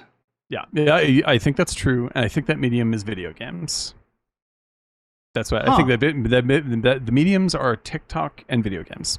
That is where you see the new stuff. Yeah, but TikTok naturally leads to filmmaking, working in the studio system. That's what I would have thought, but I think TikTok leads to the growth of TikTok. Like TikTok is now, like there's journalism on TikTok. There's extraordinarily creative, bizarre stuff happening on TikTok. But like that's the creative cutting edge. You can think about TikTok, but just think of the evolution that YouTube went through. Oh, absolutely. Right. And YouTube needs to go through another evolution. Where TikTok could go through that evolution as well. Now, TikTok is more popular than YouTube. Yeah. But it's going to go, if it goes through the same kind of evolution that YouTube, like the production value on YouTube now is pretty freaking high. YouTube has become our standard more than network TV. Yes. Right. And so we say as we're on YouTube. Like YouTube has become television, not just streaming. I mean, the old model television in terms of like, this is where you get your news. This is where, it's high production value, fast churn out stuff. And like it's become very, very respectable, even for older generations to watch YouTube pretty much all day long because there's quality content that's supported. I do believe that YouTube itself is yet to go through the HBO revolution that hit us in the 2000s, because remember, television used to be absolutely fucking terrible. Yeah, because of the last strike. Yeah, last strike created reality TV. Right. And HBO became the flagship of like, what if television was like watching a movie? And it was sort of shocking. The Sopranos and Deadwood and everything else that came up out of that. And it was a massive new wave of incredibly high quality storytelling. And I think that will probably be happening instead of on Netflix. It'll be happening on YouTube with creators that have control over stuff. So that is control. changing. Just interesting. So there's going to be a shift because a lot of people, the problem with YouTube and TikTok is that people try to gain the algorithm to get their stuff viewed higher, right? Yeah. So they have all kinds of things to do, right? And they don't know what the algorithm is. Some people have figured it out. Mr. Beast has figured it out, right? But we haven't, clearly. Nope. Nope. It's mystical. Right? So apparently YouTube is going to add a AI to help you gain the algorithm. But if everyone gains the algorithm, two things are going to happen. It's not like saying not everyone can be the top 2%, right? That's the point of the top 2%. 100% of us are the top 2%. Right. You can't do that. And that's one thing. And then the second thing is everyone's going to end up looking the same. Yep. Right? Yep. Mm-hmm. What do you mean everybody's going to look the same? Because if you're telling everyone how to gain the algorithm, then everyone's going to do that. Then everyone's going to do the same thing. To do the same things, yeah. It's like telling everyone to buy the same lottery ticket. Yeah, exactly. Or everyone buys the same stock. It's just like right. It doesn't it becomes lost in its own success. The universality of it means that it is a success, but no individual winners spike. That's true. Yeah. But like it is I think that realistically, it still comes down to you have to be good at what you do. Like you have to offer something new, and I think it will give a chance. I think that I tell you what is more important. You got to do what you love. You got to do what you love. Exactly. Right. Exactly. Yes. Exactly. So it doesn't matter. And do what you love. Do what you love, because nothing sells like the fact that you love to do something. That is what sells over anything. But I'm not trying to sell love either. Right. I'm not even trying to sell anything. So for you love collecting old porcelain dolls, Chris. Right. Sure. So I do. So that's what you love. Right. Yeah. Right. That is it. Do what you love. But like it is because when you do something that you love, you are, number one, more committed to it. Right. You are going to be less affected by outside judgment because you're going to represent what you want to do. So it's going to be naturally more interesting. Right. And the expression of that enthusiasm is what is the confidence that people watch people for. Like, it doesn't matter what the fuck people are talking about. If they're talking about it in an engaging way, that's going to sell better. Right. Like, and that's why, like, the love factor is like, if you fucking love it, you are going to be less self-conscious. You're going to be more engaging, and that's what's going to work. You know? And that's what's infectious about it. But I think that like what will happen with the algorithm, everyone has the algorithm, is also what happened to streaming. Like, streaming is the expansion of the algorithmization of the HBO success. Like, where streaming took instead of having everything is shitty, which is old network, right? HBO comes up and goes, what if everything is really high quality? And then Netflix goes, what if everything is of the same production value? It's still shitty, but now it's way more watchable, you know? And so now, because like Love is Blind, which is an absolute shitbox of a show that no one should be watching. I watched all of that first season because it's so fucking engaging. It's so well made and it pulls you along so successfully. It's trash. It's absolute trash. It's a waste of your life, but it's incredibly well made. And that's true for virtual Duck Dynasty. Why would anyone watch Duck Dynasty except that it pulls you along? It's brilliantly edited, brilliantly made stuff, and garbage. And so the level of mediocrity across the entire board goes up. and makes everything much more palatable. It's like a microwave dinners became a little bit better. You know? I want to catch up on a couple of our chat notes. The Dave 3D says that Darren Aronofsky is probably the exception of a breakthrough filmmaker doing weird teeny films from within the system, which is also true. Yeah, he's managed his brand very, very well. He manages to make that work, and they trust him, you know? Mm-hmm. Yeah. And honestly, Eastwood is another, he's not necessarily an independent guy, but Eastwood, he's like, I need this much money. I'll be back in 6 months or whatever. Yeah, no, it's good because Eastwood is an absolutely studio guy, but he rides on his brand. Like he's built the Clint Eastwood brand. Trust me. Dedicated audience. That's it. Yeah. That's all you need. Good. Anthony on our YouTube chat says, can't wait for TV shows to have plots that make sense again. I say this after watching Ahsoka. Being stunned by the lack of logic within the plot. I really, Anthony, I tried so hard to watch Ahsoka. I really did. I was just Which like, one? maybe Some people love that show. They think it's the greatest thing in Star Wars, and I just don't. It has you can't get me to watch anything Star Wars. It's just the only dopiest shit in the world. Sorry. 90% of it is terrible. I loved Andor. Loved it. Think of Andor as absolutely terrific TV that is also happens to be Star Wars. But everything else that's Star Wars is so lost in its own self-reflection that it's impenetrable to me now. Yeah. Like, I don't know what to make of Ahsoka at all. It's just like, Ahsoka had this, like, in the first episode, it had this sequence which was like, the evil Darth Vader-like bad guy shows up and force kills everybody, wielding a lightsaber and choking everybody. I'm just like, okay, so this is directly out of Rogue One. Like, it is the ending of Rogue One. Here's the problem, and Anthony, and the thing is, this is specifically for fans. Yeah. It's right? So for a Star Wars fan. So the reason the plot doesn't make sense is because they assume everyone, or the big fans are going to watch this and then go, oh, I know this because I love the Clone Wars and the blah, blah, blah, blah, blah, right? Right. And because I've seen memes about it where people are like, yay, the Clone Wars. And we're like, what? You know, and I was like, oh, your kids are going to love it, you know? And that was the joke about it. I was like... Well, it's a combination of total impenetrable lore and it's fan service and absolute repetition of imagery. Because it's about just pure revenue. Like it's fan service. It's become. I can't even criticize it anymore because it's become its own motif of taking not only imagery from the first two movies and repackaging it over and over again, but taking imagery from its own episodes and repackaging it and showing it to you again. And I'm just like, this is becoming surreal. Like, I mean, just like there's like, it becomes so completely repetitively unoriginal all the time that I think maybe fans just enter a weird, like, Zen state. Maybe that's the addiction. But I just Jason can't is get saying to member, and I'm assuming he's talking about the South Park member berries. Remember this? Remember this? Yeah. Remember $6 Million Man?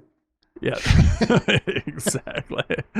There's here, hang on. There's a short film that I will put up right now in we're gonna while you do that, we're gonna wrap up this movie real quick. They end up crossing over the border. The border is unguarded. They can't find anyone, right? They end up inside the United States, but there's no one there. It's kind of abandoned and desolate and destroyed. They're actually walking around Galveston, if you look at the film credits. Mm-hmm.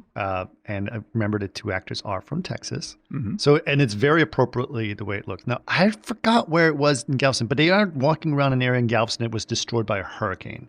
So that's why it looks the way it does, which is perfectly opportunistic about. Well, and it's also it's sort of a self-commentary on the character that Scoot McNairy is playing. You know, just like, how can you just film this stuff and then exploit it the way you do? And that's also kind of what the movie is doing. You know, exploiting it. Yeah. So, like, it's a very self-aware maneuver. I think that's very, very good of them. Right. And then, runs into a crazy lady, which is, of course, you know, kind of, it's so easy to do. You just, a crazy lady talking to herself. You start yelling at the camera. It just makes you feel awkward. So cheap. So easy. Yep. That's it. It's beautiful. Then you have the convenience. You had the gas station in the middle of Texas, and that's exactly what a gas station looks like on a highway in Texas, and very similar to the gas station in Splinter. Yes. Yeah, I noted. I thought about that. Yeah, right? Yeah, and it's funny because I remember Toby telling me about the gas station there. It was a gas station they were going to destroy. They're going to tear down. And it's like, can we keep it for Let's X film amount of time and blow it up? So good. And because they shot it in Alabama, they said, of course you can blow it up. Why not? As long as I can be there. Why not? Yeah. We'll even pull the trigger on it. Okay. So where were we? Okay. So they go to the gas station. They're having a little bit of a moment, of intimate moment while they're at the gas station. They decide to get on the phone with each other, to each of their lives outside of each other. Right. One story we forgot to say. To buy the ticket to leave, to the $10,000 ticket to go through this infected land, she hacked her wedding ring because she's engaged, or her engagement ring because she's engaged. Her plot line is she's falling in love with Scoot McNairy, and it's her feelings for her fiance are falling apart. Apart because also you can also tell from the beginning of the story that this is kind of an arranged marriage through her father. Like you have to talk to him, and she doesn't care about him. She doesn't want to be with him. She's probably a rich girl who is, told to be engaged to the guy at the country club, similar to Last Picture Show. Yes, right. A little bit of that in there. I see we can tie all these movies together. So she gets on the phone with her boyfriend or with her fiance. She does say "I love you" at the end, but you can tell that she doesn't mean it. She's just saying it to say it, right? And he's on the phone outside trying to talk to his son for his birthday. And he's being very sweet about that. He feels terrible about it. So he lays down on the medium of the isle, on the island where the gas pumps are. Mm-hmm. She's looking at him. And then they notice that the aliens are showing up. Yeah. And then what happens, Eric? So they're inside. It was a great scene. Basically, she's inside, and the aliens' tentacles come in and kind of reach for a TV. And I love a little bit like Splinter, right? Yeah, right. Yeah, exactly, but it came after Splinter. Yeah, I know. This one's not. They're just kind of meandering. Wait a minute. Around. What came first? Oh my God! I don't. When did Splinter come out? We should look that up. I'll look it up while you keep telling your story. Go ahead. So basically, they have tickets for the Super Bowl. And they're like, we got to go. And they have 50-yard line tickets. It's a big game. Dan, right? Am I right? Absolutely. I'm into football. So it reaches out. She's in the convenience store, and the tentacles come in. And it's just touching the TV. And it changes colors to the TV. And it's really clever. And outside, Scoot is outside, but she kind of in the shadows by the filling pump. And these two alien creatures kind of end up merging or talking to each other or connecting like octopus connect and with their tentacles. And it was really touching. Yeah. And then they just go and walk away. They're mating. They're mating. It's hard to tell what is happening, but there's some sort of like because there was no wine. It wasn't a dinner. So you don't know if they were mating or if they just met. Maybe they're friends. Then they kind of hint at this, the gorillas. They say they come up here, they come out of the water, they come up here, they lay out their spores, and they go. So that's what they're doing, right? Right. And like this scene could have been played very cheesily, like just like, oh, they're in love or something like this, but it remains spooky and threatening on the basic level. It's just like now you see them as beings rather than as monsters. Right. Like they're not here because they're evil and want to destroy the world. Like they're having an experience of their own. Right. But you're still scared. Oh yeah, for sure. Of them. And it's amazing. That silence of her, it's perfect. Yeah, this is where the movie like holds its tongue perfectly. Right. Like that's like that what like there may have been other scenes where I'm like, there's too much talking, but this scene is like they knew exactly what not to say because it works perfectly. Right. So what do they do after that? And they end up kissing. After they leave, they're both standing in the parking lot watching this encounter. Right. And then they connect. And all of a sudden from behind, by the way, this guy's great at depth of field. Just kind of merging those with the effects. And then all of a sudden, they embrace, they kiss. Oh, right. Because before any of this happened, just to make sure we caught up on it, before any of this happened, they called the Border Patrol saying, we're at this gas station. Can you pick us up? And they're just there waiting for it. We're sending the army. They kiss, right? So go back to what you're saying. And Eric. then the trucks arrive. The army does. The army does. And then they end up going 2 different directions, which is a great shot. Yep. And then it ends. Yep. And but you hear them singing the as the trucks arrive, you hear the guy going, bop, bop, Valkyrie. Ba, ba, ba, and you're like, oh, this is the beginning. That's a great little clue. Right.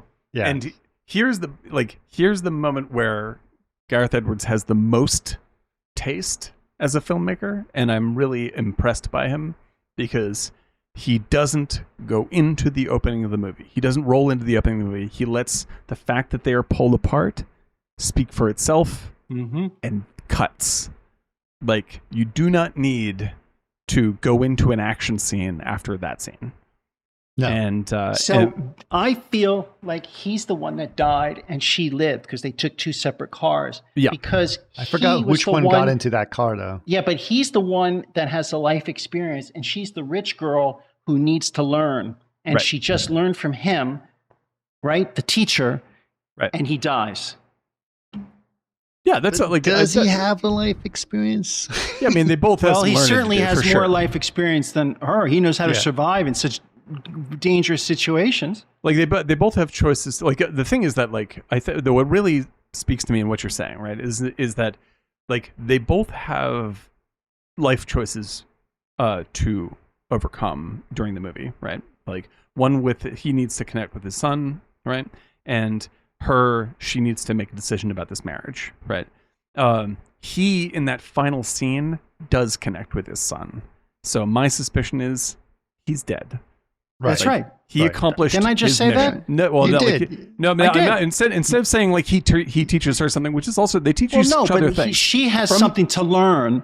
Yes, like and she has to continue on. So he's already filled his cycle. He has closed his. And yes, exactly. By him grabbing her hand, kissing her, it's like go off and you have to live your life in a way. Yeah. That's why I feel like they both have things to learn in the movie, but he completes his lesson. She has yet to complete it, and she will. He can have the tragic ending. Yes. Right. Structurally, did you guys ever see The Whale? Did you guys ever see The Whale? Yes. Did you see The Whale? No. You saw it, Eric, right? Oh yeah. So that was the biggest problem I had with The Whale, because he completes his arc, which is all he ever wanted, and while he's slowly committing suicide, and he commits suicide basically right as his daughter finally accepts him. And it's just, you selfish bastard. You fuckhead. What an asshole. Yeah. So everyone is like, oh. No, I'm thinking of that Whale Rider. Sorry. No. I don't know if anyone's seen it. Yep. Speaking of Aronofsky. He just did that movie for the big dome in Vegas. Oh, really? Did? Interesting. Oh, yeah. Yeah. Interesting. Yep. Yeah, and he, anyway. Yeah, we do know. But yeah, he just he made a movie for that dome. Yeah. That must be quite an experience. I saw one photo of the inside of the U2 show. Oh, it's crazy, dude. It was nuts. Yeah. That's a beautiful way to create art. I mean, that's so cool. I've heard that dome is really good. You know, the only problem is that it's surrounded by Las Vegas. Yeah, it's always a problem. If it was surrounded by desert, I would be cool with it. But it's surrounded by Las Vegas. But that's going to change Vegas to more of an arty kind of half Burning Man, half gambling. Do you know what I mean? Yeah. Well, we already got Meow Wolf there, so that's right. I love Meow Wolf. That was so much fun. That's like we went to Meow Wolf in Vegas, and we didn't do any other part of Vegas where it was like, this is fun. There's the light or the neon museum or whatever that's also there. It's pretty interesting. But yeah, no, Dave 3D and I both know people that worked on that dome. It's quite a complex achievement. Oh, in Burbank. Well, that's the test dome. Yeah, no, the one. So the one in Burbank is the test one, and the live one. I understand that, but it's the same company. Yeah. Yes, it is. Which so is when he says, Madison "I have Square friends Garden. that worked on that," yeah, they were working on the Vegas dome experiment, right? Okay. Which is Madison Square Garden, by the way. Yeah. MSG Enterprises, to be specific. Enterprises. It's not actually at Madison Square Gardens or Madison Cube Gardens, as they call it in Futurama. Madison Square Garden. That's nice. It's the garden. The garden. But yes, this movie very good. Very, very good. I do love how he just lets it be, and the fact that it's the thing, right? Tim Miller told me the same thing with Deadpool. It's like, I could never have done what I did if I didn't keep the budget low, so they stay out of my fucking face. You know what I mean? That's the thing, dude. That's the thing. So once the money's there, people come to mess it up. Yeah. Clearly happens. You know what Daniel Buck used to call that when we were working on a movie and like things are going sideways? Mm-hmm. And then suddenly the people with the expensive shoes start showing up at the screening room. I worked on a couple films like that. The big one was Sky Captain. Yeah, the expensive shoes would show up. The Bond company came. The Bond company came and destroyed it. They just came in on, it was a Wednesday, Black Wednesday, and they all showed up. And you were intimidated. And then by Thursday, when one of the persons involved with the Bond company, the most serious looking person that didn't smile when you walked by in the office, that kind of guy, gets on the phone and it's the intercom. He's like, Dave, the password for the online password to get in is 57443 capital WA. And we're all like, okay, thank you. And he looks out of this room. He's like, was I on speaker? We're like, yes. Yeah. I was like, this is the guy in charge? Jesus. He's like, okay, we're going to have to change that password. Come to my office. Yep. I've changed the password to Apple. But we were so intimidated. And by that Thursday, we're like, oh, these guys are morons. But we were behind schedule. We were, our budget was, we were shooting over schedule. And so they're like, oh, we got to find a way to take it over. And they did it. We got to fuck this up and lose all the money. Well, you remember, I remember when, you were on iRobot too. Yeah, Eric. When we were on iRobot, we were so far behind the shout count where like every day they would say, this is how many shots we have to put out a day to finish. Right. And they'd be like, suddenly it'd be like, we have to final 3 shots a day to finish. We have to final 17 shots a day to finish. We have to final 35 shots a day to finish. And it's just got worse and worse and worse. And because we were just but by the end, we were just on fire because everything was just kind of happening, Yep. You just have to trust the system and it'll work. Doesn't always work, but it works sometimes. Yeah. Okay. We are going to talk. I'm going to switch over our background to Another Earth. I was going to call it After Earth, and then I was going to call it Earth 2, and I keep forgetting it's called Another Earth. Another Earth. Yes. And we'll go through that one, which is another very, very indie. And by the way, what was the question, Eric? You asked me when Splinter came out. Splinter came out in 2008, so it was older than all of these. Yeah. Wow. Yeah. So he took that from Splinter. Yep. I think there might have been some influence on Splinter. Some cross-pollination. Oh my God, I think so. Yep. Yeah, because it's too similar, right? Yeah. It looks very similar. Yep. And that's why when I saw it again, I was like, oh, Splinter must have ripped this off. It's the actual other way around. Other way around. I'd rip that off. I would rip that off because it's so logical to rip that off. Yep. Gas station, great lighting in a gas station. Yep. So easy all to free. It looks beautiful. It's all free. Yeah. You got aliens. You got a slushy machine. Yeah. Yep. You got these weird lights outside and inside. Mm-hmm. Yeah. Totally works. Okay. I need to step away for a second and let you guys talk. And I'll be back. And then we'll start going on terms of Another Earth. So you guys can keep talking. All right.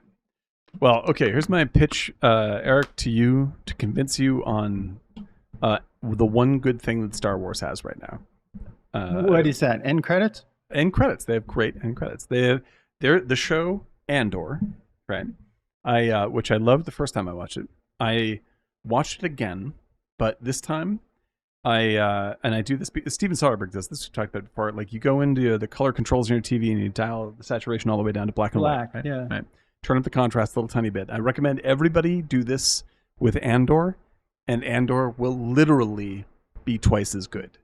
Like it's already good, but once you turn that into a black and white film and separated it slightly from the Star Wars vibe and more into the because it pulls heavily from things like Battle of Algiers. Yes. Like it puts you in a different mindset, and you start watching this as a different set of expectations, and it's mind-blowingly good.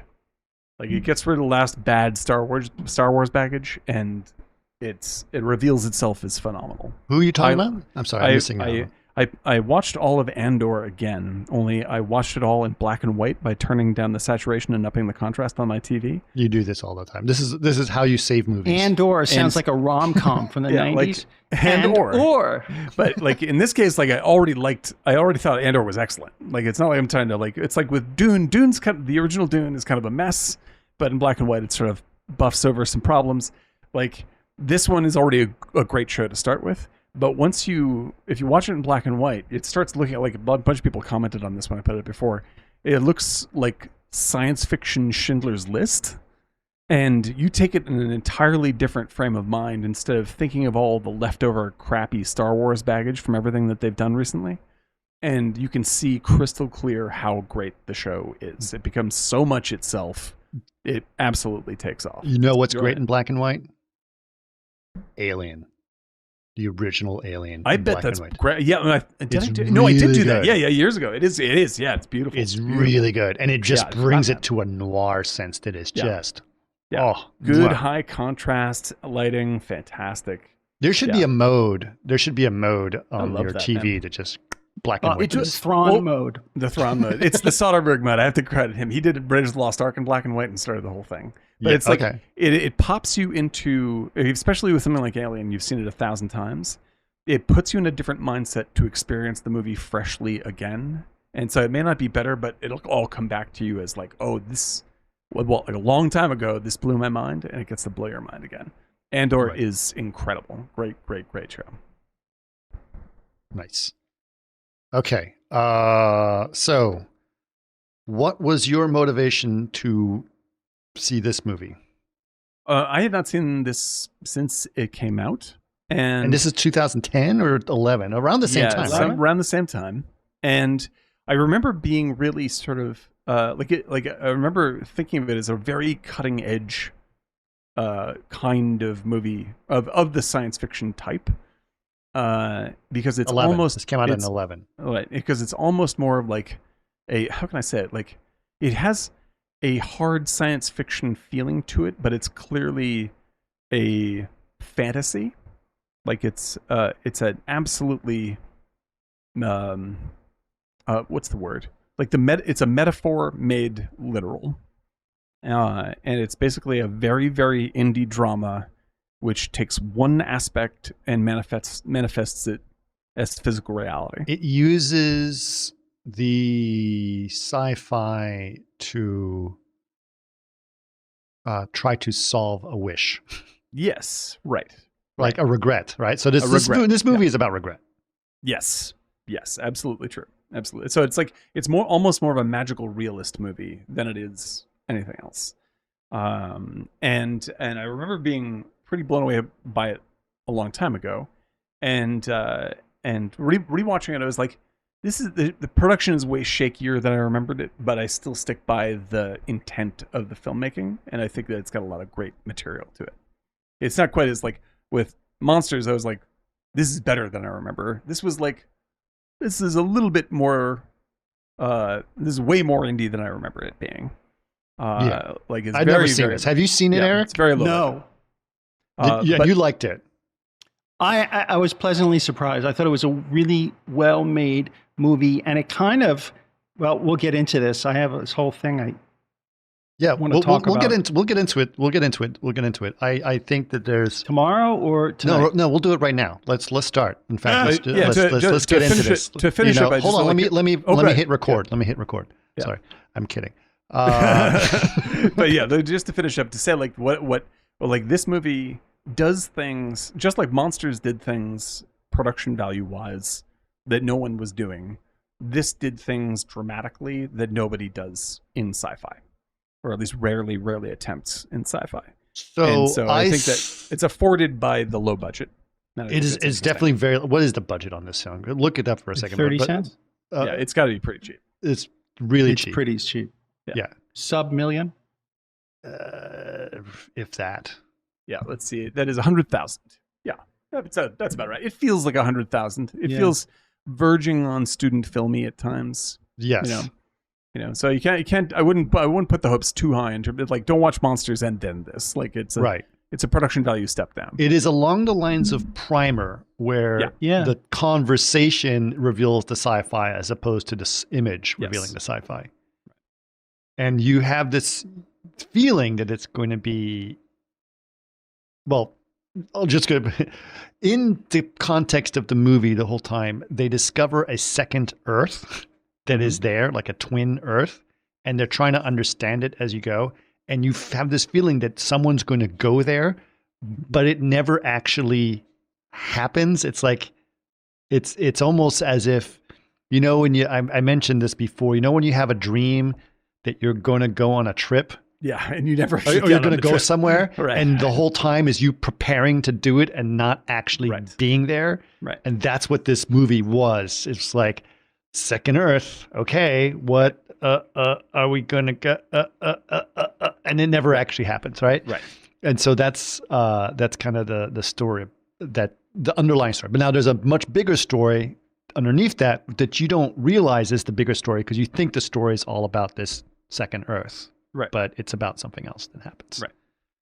And so the weight of for hard sci-fi people that like want this to make scientific sense, you're going to be disappointed. You're going to be disappointed. This has no science in it whatsoever. None. And I am doesn't work. And honestly speaking, this is the issue I had a little bit with this movie, is that Monsters has the same problem, but Monsters is a way better film in my mind, unfortunately, that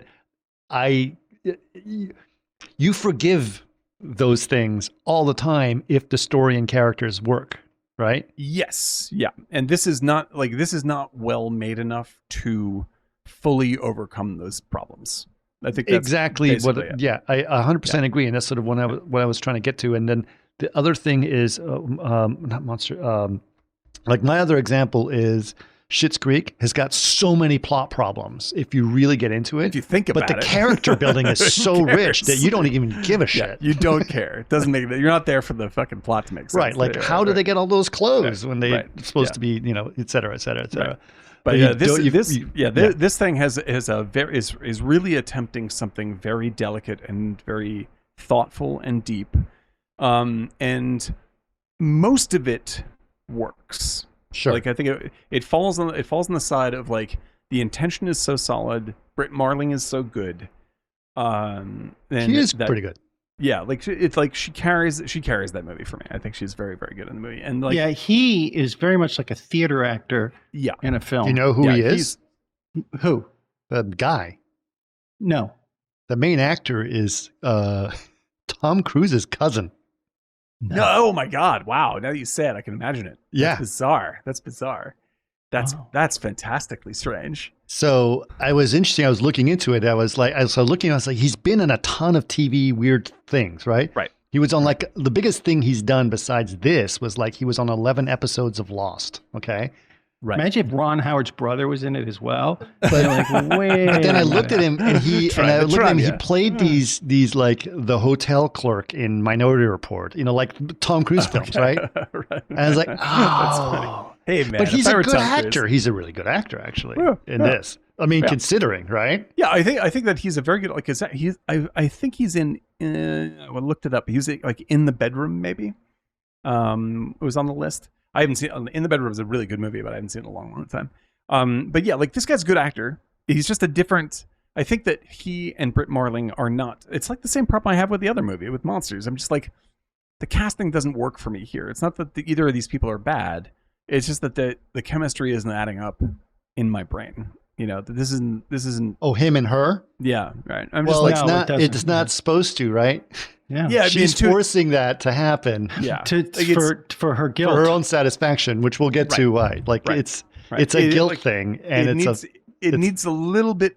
For me, it needed a little bit more viability from that developing relationship, to get on board with where the plot goes. Where I was just Anthony says he looks way too old for her, and yes, that's the which point. Which is all right. That's kind of the point. That's kind of the point as well. Now, Anthony, have you seen the movie? Have you seen it? I don't know if you've seen it. Let us know if you've seen it or not. I don't think many people have seen this movie. Yeah. The thing is that he could be played by. It would actually be helped if you were played by a yet older actor, older. Yeah, like a really definitively older actor, because then you'd be like, she looked younger. Or she looked much younger. Yeah, because like you want to feel that difference and you want to understand, like there's got to be some charm about the guy that makes it buyable, but there still needs to be the distance that makes it weird, right? And this kind of does half of both. It does half of both. Yeah, and it's just not, he's not right for the role. And so like that's part of the thing that gets a little janky about it. And but that said, like I give this movie a huge points for what it's attempting. Yeah. And I wish more complex movies. Film. Yeah. Yeah. It's a very complex movie. They're really pulling off, 80% of what they're doing is landing. And nobody does this stuff in sci-fi. It's very, no, they don't. And that was the thing. It's like, it's almost like you're doing something that is totally against what everybody's eyes and how people go to the theater to experience it, because it's almost like, it's a stupid metaphor analogy, but like it's almost like vegan food as compared to McDonald's. You're trying to persuade people who go to McDonald's to try vegan food. But the point is, there is such a difference, but there's still a reward to it. Yeah. And the fact that you do something like this, and if it looks crappy at times, it's fine, because you want to, it's so against the big business. Yeah, it's really trying something. It's really trying something. That you're like, I roll with it. It's exciting to see filmmaking like this, even if it's a little flawed. But unfortunately, because the pendulum has gone so much to the way of this Marvel shit, it needs to go and just be crappy, but made and have some themes that you dig and performances. It needs to go there in order to get back to the middle. Right. I think that, I was thinking about it a lot, because I've been, I QC all of our podcasts, and I've been re-listening to the one we've done with Donnie Darko and Enemy, which, by the way, it's completely salvageable. Remember, we were worried about that. Oh, yeah, good. Yes. Yeah, good. Which is good. Yeah, but you have to edit something out. Yes, that was I edited that. Don't worry about that. Yeah, okay. Follow your point. Where are you going? Yeah, sorry. Sorry? The issue like that I had is that Enemy doesn't explain everything. Now we have to explain everything because we're worried that people misinterpret things. Yeah, because we don't trust the fucking audience to be smart. Now we have reason not to trust the audience, because the audience cancels stuff all the time because they misinterpret things. Because yes. So we have to explain it specifically. Right. It's just like, how we have to tell people, on the instructions on the Tide Pods not to eat Tide Pods. Yes. Like we do this because if we don't do that, we could get sued or canceled. Right. So now we have to explain the movie to you to make sure you don't sue us because you're going to say we're racist or we're anti-trans or whatever the hell you want to interpret this as. Right. So, because like the issue. Am I right though? Well, the thing is, because the issue isn't people being dumb on either side. It's people not trusting other people to be good-hearted, meaning like well-meaning people. And so, like people watch a movie and read it to mean like what was that? What was the film that I just was looking at? 1 second, it'll come back to me. Oh yeah, so like I will stand by this movie. I think American Beauty is an excellent movie. Yes, and it remains an excellent movie. I just saw it again. I was like, "This is a yes." So did I actually. Like, I love the idea of playing, like, treating American life as a tragic sitcom is a very poignant, sad thing to do, and it's a very smart movie about this. But I just read Rolling Stone's article about just like, can you believe that we give this movie Best Picture and we like this movie when the whole point is whether Kevin Spacey's going to sleep with a 17-year-old girl? I'm like. The movie they really? The movie is not advocating this. The movie is saying that it is bad. Like that's the tension same thing. of the film. Same thing they're doing with Taxi Driver. Yeah, I'm just now like they're getting upset. Did you hear about they used Taxi Driver as a Uber ad? Oh my god! What? It's Taxi Driver as an Uber ad, unless you're trying to frighten people out of taxis. I suppose exactly the point. That's the point of the Uber ad. That's pretty funny. Yeah. You talking to me? But yeah, like this is the thing: is like you can't, you can't say that the movie is bad when the movie is saying something that you agree with, which is that the idea of this character sleep is like the idea of Kevin Spacey trying to sleep with this girl is horrifying and sad and dangerous and terrible, is the point of the film, right? The only mistake the movie is making for audiences today is that it has any amount of empathy for someone who's that deeply messed up. And because we cannot afford to trust people, and we go like, well, I have to dismiss this outright. I can't empathize with someone who is bad because then I might be revealed as being bad myself. Yeah. That's where canceling and such comes from, on that level. I know. And I'm going to, we've made this point 3 times an episode. Yeah, absolutely. Sure. Because it is a problem. I do agree it's an epidemic, unfortunately. Like this movie, Another Earth today would be paying for, like, I'm not going to watch a movie where a 23-year-old woman hooks up with a 50-year-old guy, right? Like that's just what's wrong with that? This is what I'm saying is that they would just say this is immoral and I will not. She's a bad person. By the way, she's a bad person. I'm going to tell you right. Yes, just so you guys know. Warning. She's a bad person. This is a movie about a bad person who is struggling, and we are meant to empathize with her as she makes some terrible decisions, including all the decisions she makes. Yes, and like this is the journey of the movie, and the reason why we said, like I said, 3 times an episode, the reason why you watch movies about bad people is so you reflect upon your own bad decisions.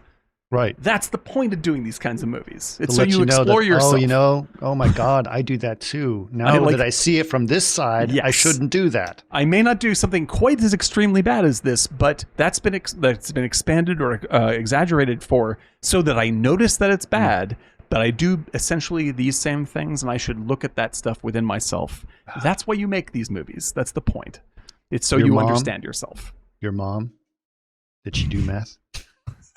Shit, dude.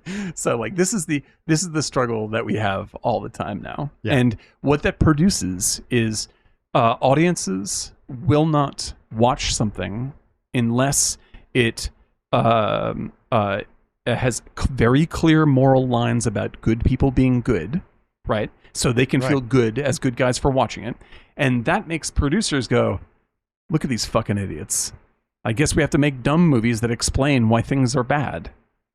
And which all they're doing is just saying, no, we're explaining it so you don't flip out and you fucking watch our movie and pay us the money for the ticket. Right. And coming at it from both directions like that, they have more fear of cancellation than they have of actually making a good movie. It turns into nonsense. Right. Sorry. So I don't want to. No, I'm not going to beat a dead horse. I already beat it for you. Go ahead. If I beat, they're going to complain that I'm being cruel to the dead horse, so I'm not going to do that. Right. What I would like to, so here's the thing here's how the movie starts. Very straightforward. Actually, honestly, the other thing I had about this movie, it felt very predictable, but it was still pretty good, right? But it is a very straightforward story, so we're going to go through it in a very straightforward way to hit all the areas that are important. Notes, all the notes, okay? Party scene. She's at a party. This is where it starts. She is enjoying the party. Clearly, she's very smart. You find out that she got into MIT, right? And she is excited about it. She's then driving home and listening to the radio. And on the radio, the DJ says, "Can you believe it? They discovered a new planet. If you can look towards the North Star, you can see it." And she's driving along looking for a planet in the sky. Drunk. Clearly drunk. Well, because she came from the party. Exactly. Mm-hmm.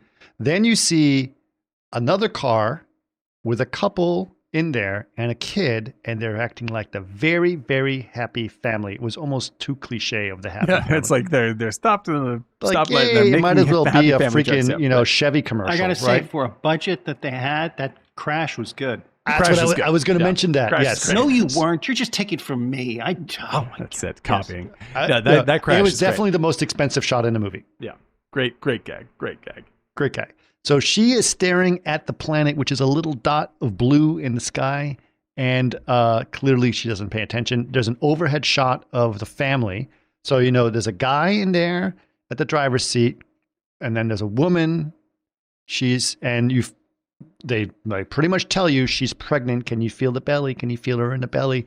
And then there's a boy in the back who's like, yay, what rhymes with lion? Like that kind of stuff. We're happy and nothing bad is going to happen. It's almost it's almost a little way too much saccharine. Way too much. Sure. Yeah. Right. And then you see the worlds collide, literally. And she crashes into him. She gets out of the car and stumbling, sees the woman dead, sees the guy struggling to breathe but not conscious, and sees the boy like tossed across the road dead, the little boy. And you hear sirens coming, right? And then you see a video footage of her in a jail cell. Mm-hmm. And then it says 4 years later. Yep. Right? And then I can't believe she got out in 4 years, though. She's a minor. No, she was in college first year, right? No, she's a minor. They reveal that she's a minor as the important, I think they say part that of the she's plot. 17. Yeah, I think they should say that she's 17. Right? So she's early admit to MIT. Yep. Right? So that's what happened. So basically you realize her entire life is screwed. Right. Because she was supposed to be this bright young girl that goes to MIT and et cetera, et cetera. But no, instead she's a drunk driver who killed 3 people. Right. 2 people at least. Right. She goes home to her family. Okay, go ahead. Introduce us to her family, Daniel. So she's got this kind of annoying brother.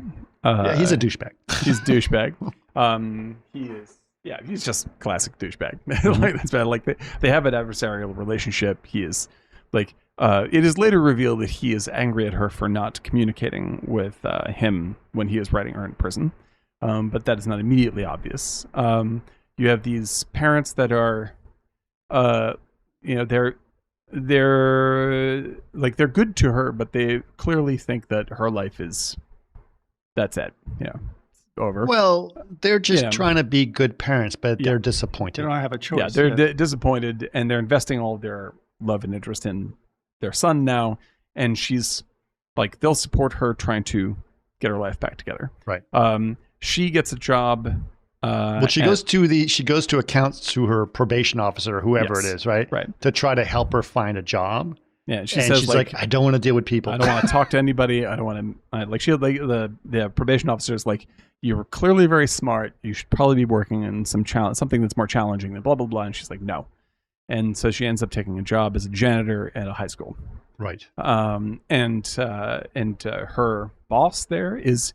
People will recognize him as Kumar from Bottle Rocket. That's who I was going to say. Fantastic. And who is a sort of a strange character, spiritual character. Spiritual character. He is. It helps that he's East Indian, right? So yes, right. So by being Indian, he has this Indian accent. He always the words of wisdom kind of sounds different than some guy from Arkansas. Yeah, some dude sounded so he is there to sort of try to give her a more spiritual perspective, but her life is essentially nowhere, and she's becoming more and more depressed. She's wandering around aimlessly. She doesn't have a focus. It's a hard thing that she just went through. She's shattered. She can't connect with anybody. She's not connected to her family anymore. And looming in the background, you see how much closer this other Earth has become. Well, clearly in 4 years, it's now bigger than the moon. Yeah, it's it's very much present all the time. People are talking about it on the news and stuff like this. Right. And so there's a lot of NASA is very there, and SETI is very involved in trying to, should we communicate with this planet? And more specifically, there is a Elon Musk type character that's going to send people to visit the other visit the other Earth, right? Like it's close enough now, they can do it, and so there's a competition where you can enter an essay to would you like to be a passenger on the planet? Which a lot of people say you're crazy. Why would you do that? You know, like people who volunteer to go be on Mars or whatever. Yeah, like someone would do this for sure. And she looks at the website and initially does not write the essay and says no to the call to adventure. Right. And she and like one of my possibly my favorite scene in the movie is she discovers who the guy is. Yes, Anthony, by the way, he says another planet this close would have ripped all the water away from us. Yes, yes, we've established that this thing is completely physically implausible. There's so many problems with this. The movie you want to see. Forget about that and just realize that it's a fantasy. It's a total fantasy. However, I would recommend, Anthony, that if you want a movie that to me is extraordinarily good and is at least a little bit more scientifically accurate, see the movie Melancholia, which is essentially the same kind of setup as this. And that's Lars von Trier. It's very beautiful. It's still, and then it's not scientifically accurate. Isn't there a 1960s film about other side of the sun? Yeah. When Worlds Collide is a goofball mess, but it's a fun one. It's it's a very pretty fun one. And then Quiet Earth is also fabulous, by the way. Oh yeah, like everyone should see Melancholia if they haven't. That's one of my very favorite Lars von Trier movies, and it's about a planet coming that may impact the Earth, and it's beautiful and brilliant. Yes. And is also about depression. So there you go. She's so good. Oh what's her face? Kristen Dunst. Kristen Dunst. That's one of her very best. It's great. You forget how good she is. Yeah. Oh man, she's fantastic, man. She is so. I have loved her since I don't know since Spider-Man. I was gonna say Eternal Sunshine of the Spotless Mind has a small part. What do you call it? Sofia Coppola's Marie Antoinette movie. She's amazing. Yeah, she's just a great actor. And she's married to what's his name? Who's a really interesting actor as well. I don't know. Oh God. Hold on a second. Kristen Dunst. I'm looking it up. I know people are probably already screaming it on the other. No. But, it wouldn't surprise me if Lars von Trier saw Another Earth and I was like, I bet I can do a better version of that. Kristen Dunst. Well, he said it really drunk. No. Why can't I not spell her name correctly? Dunst. Kristen Dunst. Oh, yeah, no, that's right. Jesse Plemons. Good call, yes. Dave. Thank you very much. Yeah, Jesse Plemons is a terrific actor as well. Yeah. Terrific Wait actor. a minute. Yeah, he's the guy that married looks like him. That's right. Yes. He's great. Yeah, he's amazing. I love that guy. Yes. Who's I was introduced to on Breaking Bad. He's great. Yeah, he's also in the new movie with Scorsese. Oh, is he? He also played. That's right, he is. If you want a goofy comedy that's a lot of fun to watch, like this is a good plane movie. If you're on a plane, you just Game Night. Yes. Yeah, Game Night's great. Game Night's like a David Fincher light comedy. I was gonna say it's a little bit of a you could do it as a Tarantino film. Yeah, right. There's a little bit of like Pulp Fiction-y weirdness to it. If Quentin Tarantino directed an episode of Friends, this is what it would be like. It'd be Game Night. It'd be Game Night. It's a very, very funny movie. I just love it when she's trying to patch him up in Game Night, and it's like, yeah, it's so good. He is hysteric. Jesse Plemons is great in that movie. Mm-hmm. But so yeah, they're like in the story in Another Earth. Yes, and Dave 3D, sorry, just to interrupt you because we do have to talk about this. Jesse Plemons also plays a big role in the Killers of the Flower Moon. That's what I just said earlier. Did you? The new Scorsese thing, yeah, he did. Yeah. Yeah. Don't worry about me, guys. I'm here. I can't hear you. I think the volume is low. You can't hear me? No. Looks terrific. That's supposed to be absolutely. You're not saying, oh, your volume's down. That, by the way, is supposed to be like DiCaprio's greatest thing yet with him and his greatest performance of all time. Everyone says it's unbelievable. So I'm really. I can't wait to see that one. Yeah. Is it out? And it's not. It's out probably December. I bet that's an Academy Award movie, if anything. But it's and the woman playing opposite him, a Native American woman, is supposed to be incredible. So I'm looking forward to it. In any case, so in Another Earth, she looks up. I think she sort of randomly sees the guy who survived the crash, the dad, and gets toy off. Yeah, and she becomes obsessed with. Right. So sorry. So this is catch it. So this is after she's already out of jail and she's wandering around aimlessly. She's at a beach, and by the way, that beach just looks like a Connecticut beach. With that is Connecticut, man. It is so Connecticut. This is the most Connecticut movie I've ever seen. It really makes it look just like what an alien landscape that is. It's totally depressing. Yeah, it's incredibly. Yeah, it's so bleak. But yes, winter in Connecticut is not. No, it can be beautiful. But a beach in Connecticut is kind of bleak. Beach in Connecticut in the winter is bleak. Guaranteed. Yeah, beach on Cape Cod in the winter is bleak as well. Yes. And so this captures that very, very well. It captures the nature of that town, of that landscape very, very well. And a little side note, Killers of the Flower Moon is coming out October 20th. Oh shit, much sooner than I thought. Yes. Way sooner than I thought. Yes. Good. So she is at the crash site. And when she sees the dad show up and place a toy on the crash site. That's probably why she's at the crash site, because she's reflecting on the crash. Yes, she's reflecting on the crash. He happens to show up. She hides from him. But then she becomes interested in who he is and discovers that he was a music teacher at Yale. And it was is like a musician himself and had like a whole full deep life that was wrecked by the crash. And yes. Now, here's another thing, just so Anthony knows this. Yes, there's a lot of plot holes here. She should probably know all this since she went to jail, and she probably went to trial for all of this stuff. So she probably has way more information about this person before she even went to jail. So yes, there's a problem. There's some hiccups there that could have been buffed out, right? Right. There's some bigger ones for me coming up. You don't Google the guy your family you destroyed, like, maybe I should look this guy up. You know, I really thought about it. Who was that guy? Yeah. Wait, how do I know you? That's it. That's right. I destroyed your whole family and everything you ever did. Did I babysit for you guys? Sorry. Right. You look familiar. That guy. And, that's the guy. Awkward.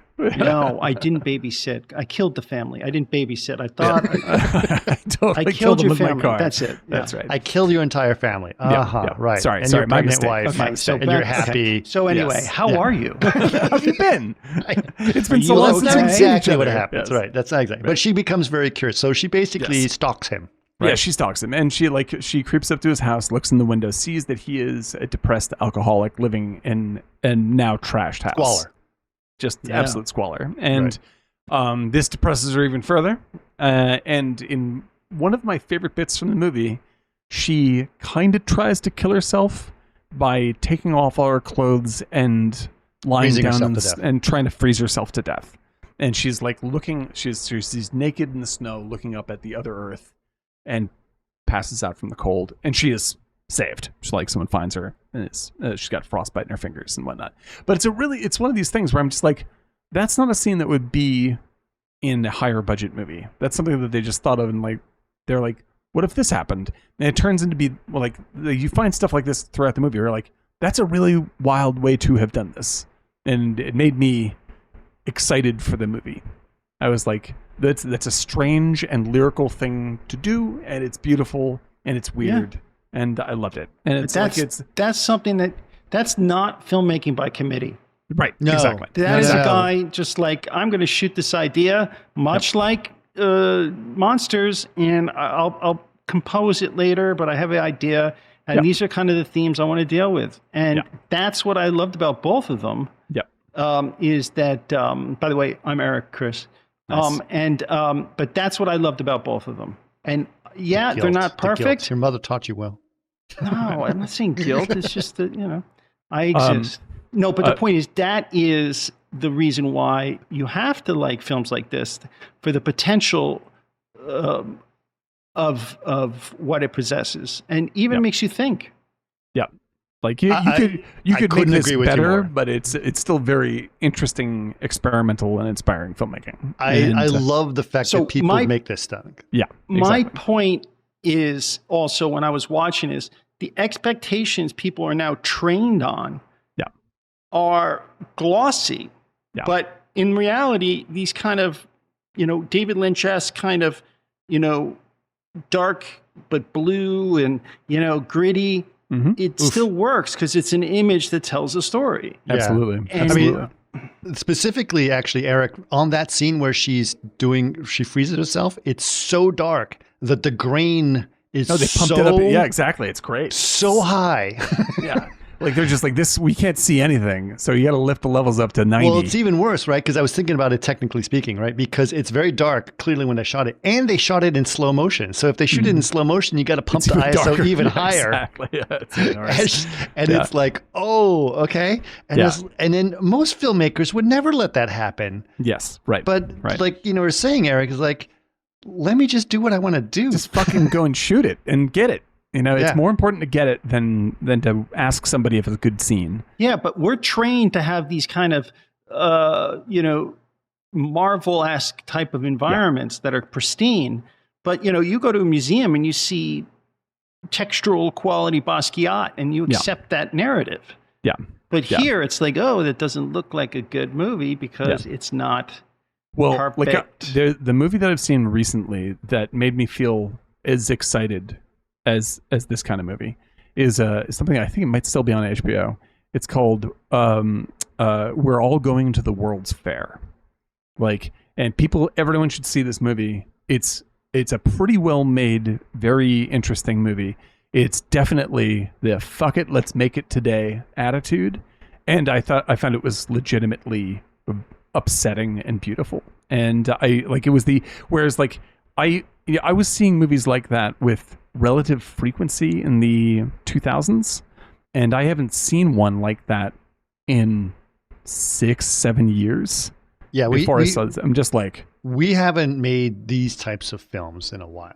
Right? So this is my issue. So the exception to that, as I've said a million times, is Everything Everywhere All at Once, right? Oh yeah. So that's the thing, right? Yeah. So that's which is like, I mean, I can see how that got made in terms of like, first of all, those guys already made like at least one successful movie, mildly successful movie. Well, they were very successful commercial directors. Directors, all this stuff. They bought a lot of. They kept it very cheap, and they bought a lot of room, and they played the studio very well in that, and they delivered a movie which is like big, positive fun, and they bought just enough room to be also super experimental and give themselves all the room in the world to be weird. But it's obviously a very calculated project to get that far with a studio. Where something like this is like, the studio wouldn't even fucking touch a movie like this. Right. Like that's not even going to make it on. They're not going to pick it up and put it on Amazon. They're just going to be like, no. That's not going to happen. We're going to go back to the movie because Dave 3D said the guy should know who she is and what she looks like. Yes, he should. And they explained that. They explained that. And it's the She's a minor. It's okay. Let's just put it out there because he tells her at one point in the movie, like, this is what happened to my family and someone killed my family. But I don't know who it is. I was so angry at the person that my brother handed the entire trial. Fill the hall while you're having a lunch break. I know. It is such a awkward explanation to why all these questions. They do paper it over, and successfully, by saying that he didn't go to the trials because he was so angry. So his brother handled everything. Right. He doesn't know who she is because she's a minor and who never know her name and never saw her. That's the actress asking that question on set. Yes. And they're like, you know what? You're right. Let's do this. Let's do this. All right. Everybody move the lights. This is what we're going to do. Right. And so like, it's a coherent, realistic suggestion that like he, because her court records are sealed, she's a minor, you can't find out who she is. Later, he was in a psychic mess after the accident. He was in a coma. He was in a coma through most of it, and then didn't want to find out. So he didn't find out. And so it's very believable, but it's also completely unnecessary for me to hear any of this when they explain. It feels like I was just like, I already bought into this, dude. Like, why are you fucking telling me this now? Because somebody's, I was just like, ugh. You just gotta have to, like, again. Just gotta roll with it. I mean, the fact that it's funny is, what's funny to me is that I was asking these same questions while I was watching movies, and the people in our chat are actually asking these questions too. Like, it's something that they should have found a better way to explain it up front, I think. Like, but they never even seen it. The guys in the chat never seen the movie. They're like, wait a minute, what? Right. It's like there are flaws in the film. Like, the thing is, like, it comes in this weird line where it's just like, there are plot holes in this movie that are unexplained that I pick up on, but I just go, whatever. Like, I'm buying the good stuff. I'm buying the good stuff. And so the movie's going to work anyway. And I'm going to cut it as much slack over these little things, these flaws, because there are flaws all over the place in this movie. Because the other stuff that it's doing is fresher than anything I've had in years. So I want that. And I'm not going to throw the baby out with the bathwater because they didn't land this other stuff. And in fact, when they try to land it jams the movie up a little bit. So I'm glad that if they're going to fuck it up, I'm glad that they mostly just ignored stuff. It is flimsy exhibition.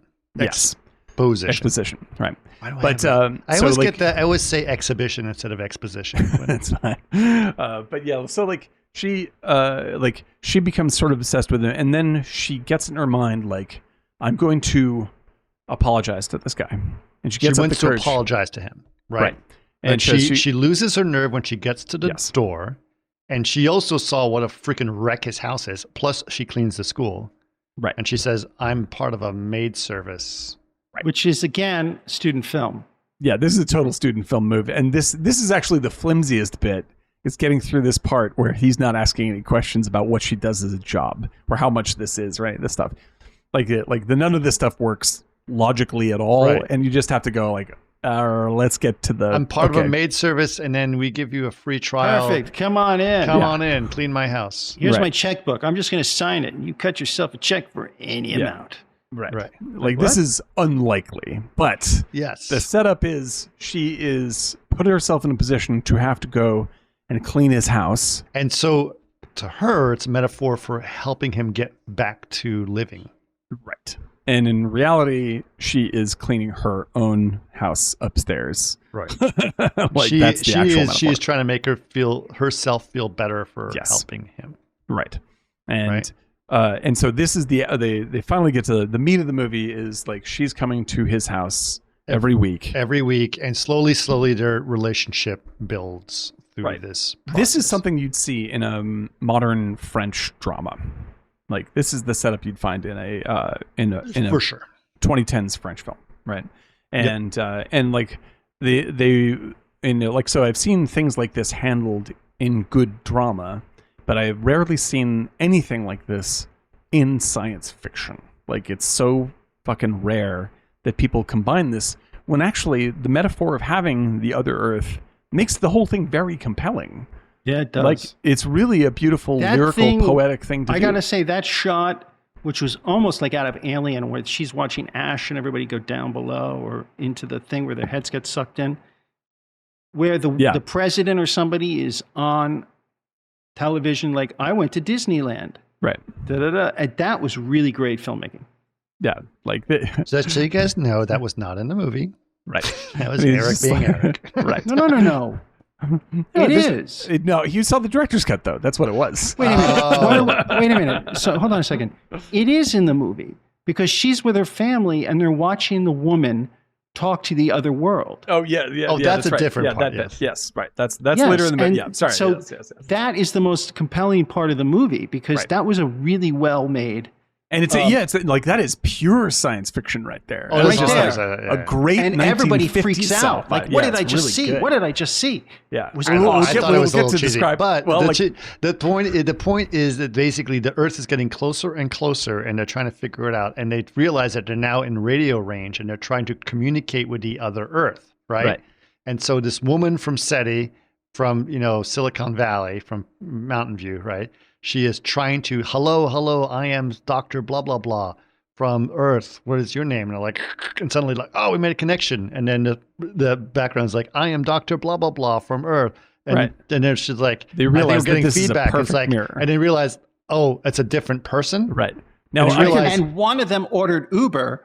Yeah. The other one but the Uber went to the other person. And they're like, I didn't order this, so I'm not paying it. Right. Wait so you realize that where did you go for vacation? There are twins.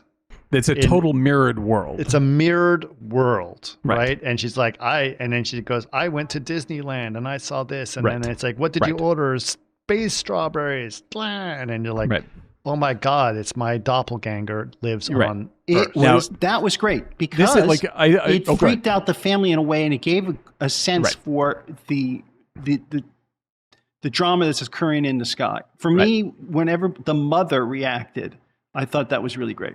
And it gives like because I think that the sequence, like the acting from the NASA woman is not A+, so it comes off a little hokey, right? But it's on television. But it's like the scene itself I really like, and I also like the idea because what it gets across is the idea of being alienated from the self, right? And being alienated, but like this is what it feels like to be disassociative, right? Which is what is happening for Brit Marling. Like she is in this, like they use all this stuff as representations of her where she's at in her disassociative state, right? And so like the idea that she's going there to clean house and like watching her get close to this guy emotionally, like that is the metaphor is she is Earth and this is another Earth. You're looking at someone who is going through the same thing that you are from the outside. And it is helping you heal because it's giving you perspective on yourself, right? And then as the Earths get closer, they get closer, and then that scene happens where the woman is talking to herself directly from the other Earth, the NASA woman. Like that is when Brit Marling is as close as she has been to getting back in touch with herself and realizing herself again. And so like this is really, really this is where like really clever use of metaphor as reality is essentially what science fiction is all about. Like science fiction for me is not about the science. It's about the meaning evoked by taking something that is metaphorical and making it into something that is real so you can interact with the metaphor more directly. And that's essentially what magical realism is as well. Yeah. And that's what this does incredibly effectively because watching the Earth get closer and watching, people, whatever, NASA, interact with it is guiding you through where Brit Marling is at. There's a deadline too. Yes. Right. There's a deadline, right? So like things are happening. Okay. So the very important thing is that happens and then she gets accepted into the program.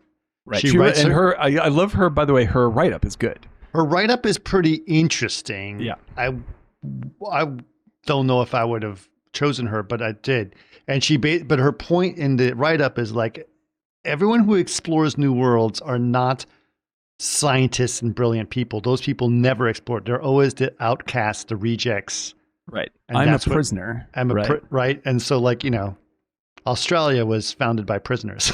Yes, exactly. Right. And so again, like they nailed the metaphor because like what she's saying is like, I have been in prison, right? Which is emotionally true for her. Sure. And her writing this, when she writes it, is her saying to herself, I deserve to not be suffering like this. Like, I am reaching out to myself. I'm looking for a second chance. And I deserve a second chance. Right. And it's and I can't have it here. Right. And I can't have it here. I have to find a way to leave this depression world and travel to a new world, another Earth. Right. And I still find it very moving. It is. And so she ultimately tries to heal by giving. Well, she tries to give him what he wants to rebuild his world, right? I should also note there was a very interesting thing that she put in here, which was subtle, and it was related to Monster. After she left his house the first time saying there's a trial, a woman showed up at his house. Yes. In a skimpy kind of like clearly call lady. Yep. Yeah. Right? Right. He needs sex too to go through. So he's an alcoholic. Yeah, he's paying for sex. Paying for sex. Yeah, right? It's a grim situation. Grim situation, but it's also clearly like, he's able to not be with his wife anymore too. You know what I mean? Like he's not like that. He's still a man, right? And so when she starts cleaning for him and everything else, and he's the one who invites her into his life. She doesn't actually want to fix his life. She's just there up to the moment that he invites her to the next level, right? Right. Like, because she's there too. Like she's like, I'll fix his life up a little bit in terms of like from the outside, right? But he is the one who emotionally invites her into his life, right? And then she keeps allowing that to happen because she feels so bad, right? Right. So as an example, right? She just cleans house and she keeps saying, "I'm going to tell him. I'm going to tell him. I'm going to tell him." Right. And she doesn't because she's scared. Yes. Which is understandable to be scared. Right. I understand she's scared. Right. But at the same time, she's a horrible person, what she did to this person's life. And she's still like, the deeper she gets invited to every level of it, like she's bringing the lie with her. She's bringing the lie with her, and it makes it worse. Like the further you get along, the more you're lying. What makes it compelling drama. Yes, it's good. That part's good, and she's clearly a terrible person. Right? Yeah, like she continues but don't to terrible make people get a second chance. Yeah, this is the movie, they do, right? which is what this movie is about. But I'm gonna. So you say she's clearly a terrible person. Like she continues to make. I see her as she did a terrible thing. Yes, she is trying. Like she is trying to find a way to right the wrong. Right the wrong, and like ultimately she's trying to find a way to forgive herself. Like this is what really needs to happen. Like she needs to forgive herself, and like because she's unable to face that element, she's essentially putting it off onto him. Like if he will forgive me, then everything will be fine. Oh no! But it's worse than that. It's worse than that. It's worse than that because what she's doing is if he's happy.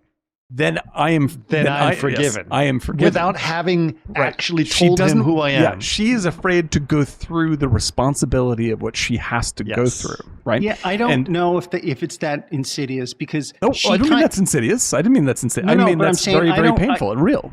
Yeah, but I think she kind of winged it by saying, "Oh, I'm a maid with a maid service." So I don't think she really knows her path. I think no. But the more she doesn't tell him, she doubles down on bad decisions, right? Yes, but most young people absolutely. do. I'm not like this is the thing. It's like I'm not trying to say she is evil. I'm saying that I have a very empathic reaction towards someone who has done, very serious damage and hurt someone very badly, and you want desperately to get this pain out of your life. But you can't accept responsibility for what is happening. And so she continues to make this mistake. And the more she makes the mistake, the more of a bomb it's going to be when it's discovered. Yeah. Right? And everybody has done this in their life in some level. Right? And watching her make that mistake is very sad and very painful. And you can see it coming like, this is not going to go well. Like if she had told him if she had the courage when they first met, it would be much easier. But by the end, just put it the right way. She wants absolution without atonement. Yes, exactly. Absolutely, perfectly said, Dave. Perfectly said, Dave. Absolution without atonement. Because the thing is, like, when you go through the process of forgiveness, that is not something that others do for you. That is something you do within yourself. For yourself. And it's trying to face yourself, and what you have done is what you must go through in order to be free of that pain. That's how it works. Yep. Right? And that's what every time she comes up to it, she's like, no, and backpedals. Right. She backpedals. But then he keeps inviting her a little bit more, a little more. And he invites her further in, right? And so now it's like, oh, fuck. It's the lie just keeps going. And of course, when it's revealed, I mean, this is like, obviously, like it's developed into a romantic relationship.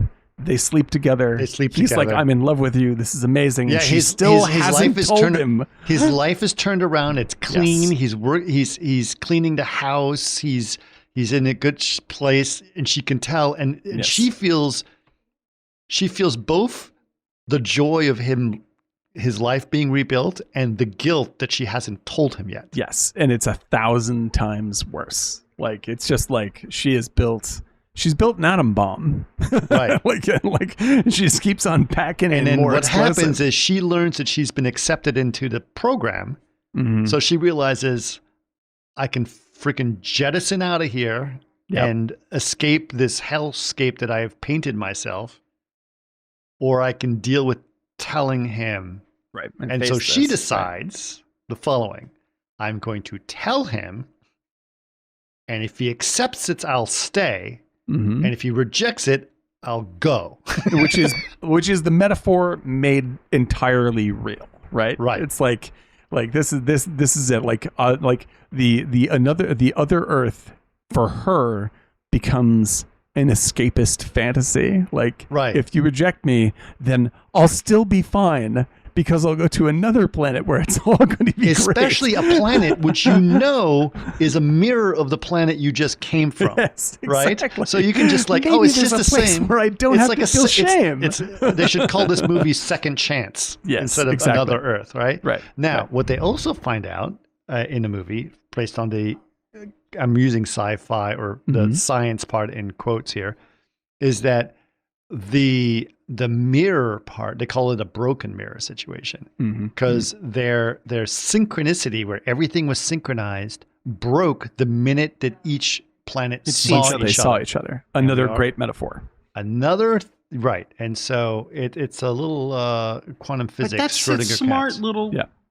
It's very good. good. It's brilliant. Yeah. It's brilliant. It's very good. Because very good. You can say the same thing about these two characters. Like, they were absolutely synchronous in their grief until they saw each other, and now everything's gone. That's the whole point of it. Yeah, exactly. That works at the same time. Absolutely. I'm not denying this is a very good way to explain that. Not scientifically, but emotionally. Right. It's the emotions are the thing that has to work. Absolutely. Everything else. But here's an interesting thing. Your perception. Both you guys had mentioned. Like, it's not scientifically correct, right? There's a lot of flaws. But when you watch like Avengers, it's like nobody says that about Avengers. They just assume, because there's a line of just pure mythic fantasy, and you don't question it. If she was in a cape, then I would actually allow it to pass. Here's the thing: is that many people disagree. I mean, you can watch Iron Man and say that's just not possible. But then many people disagree with me on this. But here's my I love hard science fiction. Here's my position on scientific accuracy. Who fucking cares? Yeah. That's why you have a problem with Neil deGrasse Tyson. Fuck. The thing that has to make sense is the emotions. That's you don't all. Okay, hold on. Go ahead, Eric. Please go ahead. No, Chris, it's fine. Honestly, but you don't like Tyson, you said. No. Neil deGrasse Tyson picks on things for being not scientifically accurate. But that's his thing. That's his thing. It's okay. It's just, I don't have any. That's his shtick. It's funny. He's doing it for comedy. I love Neil deGrasse Tyson. Yeah, he's awesome. There's no picking on that guy for sure. But the thing is, there are people that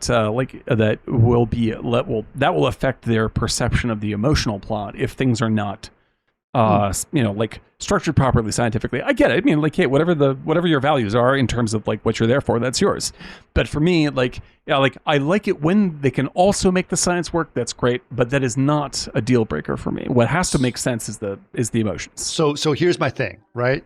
If the emotions don't work, then you pick on everything else. Yes, because they can't figure out how to critique the emotions. So visual effects the same way. You do the same thing with visual effects. You do the same thing with science. It's like, this doesn't make any sense because this would have happened. All movies are massively flawed. Yeah, it doesn't. They're not real. It's it's a fantasy. They're all freaking massively flawed. Even if All the President's Men has massive flaws in it, right? But if you get the story across, logically speaking, then it all works. Yes. Yeah, that is all you need to do is make sure that I am connected to what is happening for these characters and the beats that they're hitting. And then if I later think, oh, there's a plot hole, I've already bought the fucking car.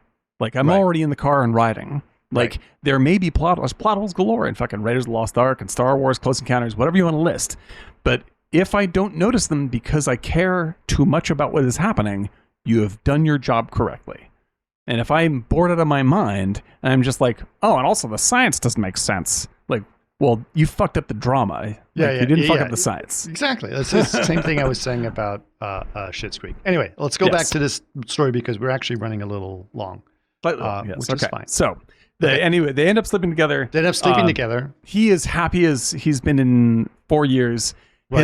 His house is clean. He is feeling creative again. He is inspired to get back to life and work on his house. And she's all there, built on a lie. And she might as well be his wife, right? And it's all very awkward. And he's in love with her, right? And she's clearly too young to be with him, right? But the thing is, like if everything were actually real, like in terms of like emotionally real and clear, and no one was lying, then I don't like if people are above 20 years old, whoever falls in love with anybody is their own bag. That's fine with me. Fine. And there are plenty of movies where I support whatever, as long as I feel these characters are actually in love, and that's fine. However, this is where if the guy was a little older, it would have made this part of the drama work better. Yeah, because you would have felt that little. Yeah, like I would be like, there is something wrong, and I can tell you there is something wrong because it's being visually represented. Yeah, that this is not in sync. It was a very their sex scene was very passionate and very well, and it would have been. It would have been if it was just a little bit more awkward. It would have. Yes, you know what I mean. Bingo. Yes, right. 100%, 100%. Like, you want it to be a little bit. Quite lift her. Yeah, you want to play up that difference in a way that makes people uncomfortable, that plugs them into the movie more clearly. Right. Yeah, right. I agree. So we're at this show. So she's now at this tossing board. She's got into the program. Everyone finds out that she's the one involved, and she can go. She told him, I'm involved in the program, and he's like, are you going to go or not? And he begs her, please stay, we have so much involved. Yeah, like initially he tries to be happy for her and just like, no, that's wonderful, we should celebrate. But then he gets all like, and then he's just like, please don't go. But like, at the same time, I'm thinking in the side of my head is like, but there's a doppelganger world. Yes. So if she goes, someone else is going to be here. Like, what the fuck's going to happen? So I've been thinking about this the whole time, right? Right. Like in the back of my mind, I'm thinking like, are two spaceships going to go through the night and they're going to basically like be the doppelganger, which becomes an important part at the end, which I'm going to get to, and I'm really excited about talking about. Yeah, absolutely. There we go. So basically she decides that she finds out about the broken mirror theory from this scientist. Is like, once we saw each other, our worlds changed. She saw the other world while she was crashing into it, which breaks from reality. So she thinks, I crashed into the car, but my doppelganger didn't, so his life is fine. Right. So what she has literally a plane ticket. They made it like a plane ticket, which is kind of funny. Which is weird. And then she just leaves it for her. Like, really? Yeah, there's probably not going to work like this. Yeah, fine. Again. Yeah, it's fine. Let it go. It's like the golden ticket in Willy Wonka. But it literally has a plane seat. It looks like an old-fashioned plane ticket from like the 1974. You know, I was like, right. Okay, yeah. But it has like a plexiglass back to it, so it makes it fancy, right? Yeah, right. And I always say they use plexiglass in science fiction to show. That's my plexiglass theory. Like anytime they incorporate which movie did you say that was from? That was Rollerball. Rollerball. That's what it was. This must be the future. It's futuristics. Now it's like see-through screens. It must be the future. Why would you have a see-through screen? Yep. We don't know. Yep. Indeed. So yes, plexiglass is sign of the future. So So she leaves her plexiglass ticket for the guy at his desk because and he hates her at this point. He hates her. Like, he predictably does not react well. Yeah, when he finds out that she tells him that she murdered his I killed your family. His family. Right. He loses his mind. He loses his mind, kicks her out, and like hits her. And she's begging to do this. And she actually explains when she explains, like, I don't know if I was trying to save you or save me. Right. And that's which is true, man. And she's like, she's 100% true. Peak of it. Like she's seeing a little bit of understanding there. She's like, wait a minute, I think I'm fucking up. Like this little glimpse. Come to think of it, I may be messing everything up horribly. Yeah. So this all happens. She decides to give him the ticket. But after explaining to him that maybe his family is still alive, right? Right. Maybe you can go to the special place. Think about that logic. Think about that logic. If his family is still alive, then he is also still alive. Then he is still alive. There's another him. There's another him. Doesn't make any fucking sense. This does not make things easy. Right. Right. So they essentially went through the same thing. Well, hold on. I have a theory towards the end. Yeah. Okay. Well, I don't know my theory. You guys have a theory. I have a way to interpret this. Yeah. I think. Go for it. Okay. We may agree. Okay. So he takes the ticket and she watches him on TV saying, I'm prepared, I'm ready to go, and I'm going to see the new thing. So she's like, I'm all good. I'm clear. I saved him. I saved him. Wait a minute. His giving him an opportunity at a new life. I'm a good person. I'm going to continue to clean toilets at the high school guilt-free. Yes. Right? But hold on a second. Go ahead, Eric. Hold on a second. Eric, you and I are on the same page, Daniel. 100%. 100%. Because like this is the moment where I'm like, this is like watching Worst Person in the World. Yes, it is. Yep. Okay. So she's happy. She's smiling, cleaning toilets. She's redeemed. It's wonderful. It's wonderful. She goes home. She goes home. This is what I'm saying. Yeah. Hit it. I was going to say, it's Scientology propaganda. Hit it. What do you got? I love this. I want to hear this. Keep going. I want to hear this without saying anything. Because this is like, okay. I'm so excited. No. Keep going. No. I want to hear the Scientology you fucking buried the lead, dude. Say it. Scientology propaganda. Tell me about the Scientology. There's something about it that is... let me get my thoughts together. Otherwise, you're just going to be like... Well, to sum up, I think what Chris and I both think. Yeah. For me, this ending is almost like Tar. Yes. Right? Yes. This is a very Tar style ending. Yes. She is happy. She's redeemed. She did the right thing, and she gave him the ticket. And now he's gone to another Earth. Where it's all going to be happy. Yes. And then she turns a corner, and she sees who? Herself. So herself what does that looks mean? better. No. She cannot. Yeah, she's dressed better. She cannot escape herself. No.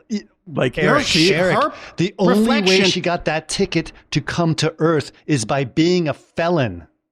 So therefore, the only way she was a felon was by actually killing the guy. Yeah.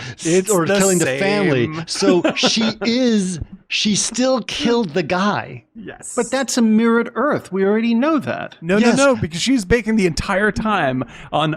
She's banking on the fact that it's a mirrored Earth, it's a broken there's mirror. A fracture just before the accident happened, just before the accident happened is when she first noticed this. So these are separate universes, and the boy is still alive, and the wife is still alive, and I never killed anybody. I don't dispute that. All I'm saying is that when you see the girl that's her doppelganger, she's dressed so much better. Yeah, but why would she win the ticket? She wasn't a felon. That's fine. It's just, it's not her wearing even like remotely looking like her in a way. Because I think she was very depressed looking and then when you reverse, she's see like, both of them looking at each other going, oh, fuck. Oh, shit. Yes, because they recognize each other. But it's still the girl by the garage is... At very least, like... it's a realization right there. At very least, the minimum version of this is that he has flown to the other planet. There is an alternate him who's probably like, you are not the fucking dad here.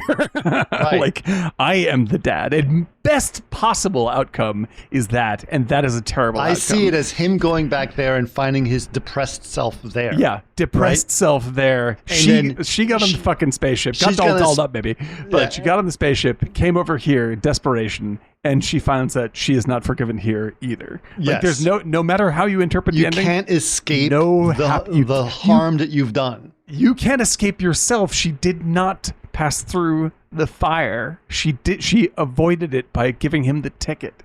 Like, if she had just fucking rode it out, she would have made it. If she but instead, What yes. do you mean wrote it out? Explain wrote it out. Meaning that the ticket is a fantasy object. Right? Yes. Like, the ticket is a...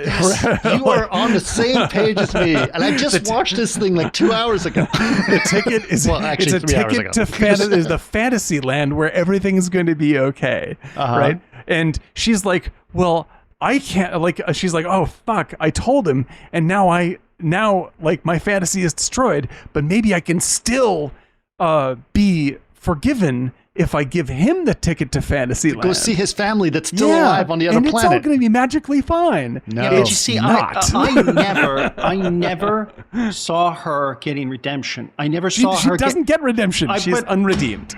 She's unredeemed. I never saw her, even towards the end, as getting over this in any which way, no matter what she did. I saw her as, once you're a drug addict, you're a drug addict. I saw her never changing. And so all her efforts were fruitless. Well, the thing is, the story is that she is trying to get out of this pain, right? But she'll never succeed. I agree with you, and she doesn't. I know, but I never saw her as ever succeeding. But the thing is, that's fine. But like the struggle is that she believes that she can escape this, and the story is finding out that she can't. Like, that is the completion of her story, is not just like you may know that she can't escape this. She doesn't know that. And the struggle of the story is like, maybe I can get out of this. Maybe I can have a magic ticket to another world, another Earth where I will be forgiven. Or maybe I can give it to him and then I can be free of this guilt here. No, you can't. Like, if you're going to actually figure this out, which you may never be able to do, you have to live here and be in it. Like, it's the only way. And that's why she ends up facing herself in the end, just like fucking Tar has her ghost. Like, this is a ghost of herself showing up to say, you think you got out of this? You didn't. Well, it's the two of them, right? Yes. It's the two of them looking at each other going, fuck. Yeah, like right? She's fucked his life and fucked her own life. It's the end of The Graduate. Yeah, it is the end of The Graduate. Like, it is a fantasy that you can escape dealing with the responsibility of what has happened. Right. And you like, just think you're like, oh, now I've done everything. I guess that it's the acting or the writing. I felt like it was one of those, like, there was never redemption for her, and maybe it's because. Yeah. I think you're right. I tracked it and I felt bad always, and maybe because it's the way they shot it as well, that she's never going to get over that. But you see what I'm saying? Even with all her efforts, it doesn't matter. Well, I agree with you. Like, I think that's fine, and we can see that, right? However, like, clearly she thinks there's a way out. That's why she is constantly looking for a way out. Like, otherwise she'd accept the grief, but she doesn't. She keeps on lying, and then when she finally breaks it and says, I'll tell you, the moment it's bad, she's like, I'm going to play the fantasy ticket. Maybe we're still going to be fine. Like, she is the one who is scrambling the whole time to get out of the crucible. And she, for a moment, she glimpses the truth, which is, I have to say this out loud and endure it. And the moment she starts to endure it, she's like, fuck this. Like, I'm out of here. I'm out of here. I'm just going to go to my alternate universe. Yeah, exactly. And like this, so like Earth 2, right? It may be visibly, it may be visible that this tragedy is going to happen for her, to you, and to me. I mean, I think that like this, that didn't feel like a movie with a happy ending. But the reason why she is acting the way she is because she clearly still believes there's a way that she can evade the grief. That's why she does everything she does. And the movie is there to say, you cannot evade this. Right. So basically the point is we've all thought about something that we've done in our past that we regret. Regret, man. There's got to be. When you are regretting something, the first thing you think is, I wish I didn't. I wish do there's that. a way that I could magically snap my fingers and so not this have done movie this. is like, oh, all you have to do is go to that planet, and then that thing didn't happen. And then it turns out when her doppelganger came to her planet, it's like, oh, fuck. Yep, it happened. That's that, man. You can't fucking get out of the way. You cannot get out of it. You have to face it. And the thing is, man, like, I agree that, like, there's the chances of, it's like that beautiful movie with Casey Affleck. What's it called? Manchester by the Sea. Manchester by the Sea. Like, I love that the movie has him admit, like, I may never get beyond this. Like, this may be insurmountable. But just him admitting that. And trying. Is the success. Okay, so then what I feel is that I didn't buy her efforts. I didn't think her efforts were clear enough to me. It was very kind of along. Sure, no, I get you, 100%. Yeah, I mean, like, I think that the movie is not as if it were better made, this would have worked better. But I really like that it's I didn't there. get to crack open. It's just her in a way. But I applaud it because it's a hard movie to make, and obviously that's they a tough made movie it for nothing. big time people to make. I mean, like if for $20 million, it would have been just as hard to make. I think that there's a better way to tell that story a little bit. Sure. But I think it has to do with her character and the actress, maybe. Like there was something about it. There's somewhere in there, like it wasn't clearly ironed out. Yeah, it wasn't clearly ironed out. Even if she wrote it, right? Yeah, and produced it, and I guess the director was her boyfriend or whatever. Yeah, there's something where there wasn't a hook, just like in what's it called again? In Monsters, there wasn't a depth to her. But her visual thing was, well, she's a hot rich chick.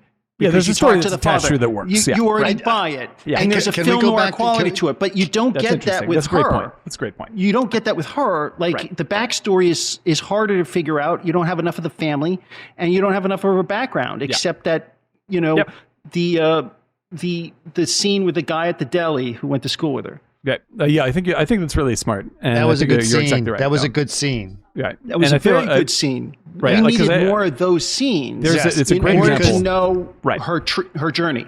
Yeah. Because what I loved about that scene, the guy was actually very kind to her as when she revealed that, I'm a janitor at the high school. Yeah. He was very kind to her. Yeah. And even his girlfriend was very kind to her. It was all on her for feeling bad about being a janitor. Right. At the high school. And then she left in shame. Yes. She left in shame. It's shame and regret. The whole movie is just shame. The whole movie's and about shame. Yeah, it's great. Like, because I think it's a really smart point you made, Eric, where it's like the reason why Monsters works more clearly by relying on like a more plug and play story visually, which is a film noir. It's a lady from Shanghai. It's exactly. So like you don't have to, like, you just go, got it. I know what the struggle is. Yeah. Her father's rich. I bought it. Okay.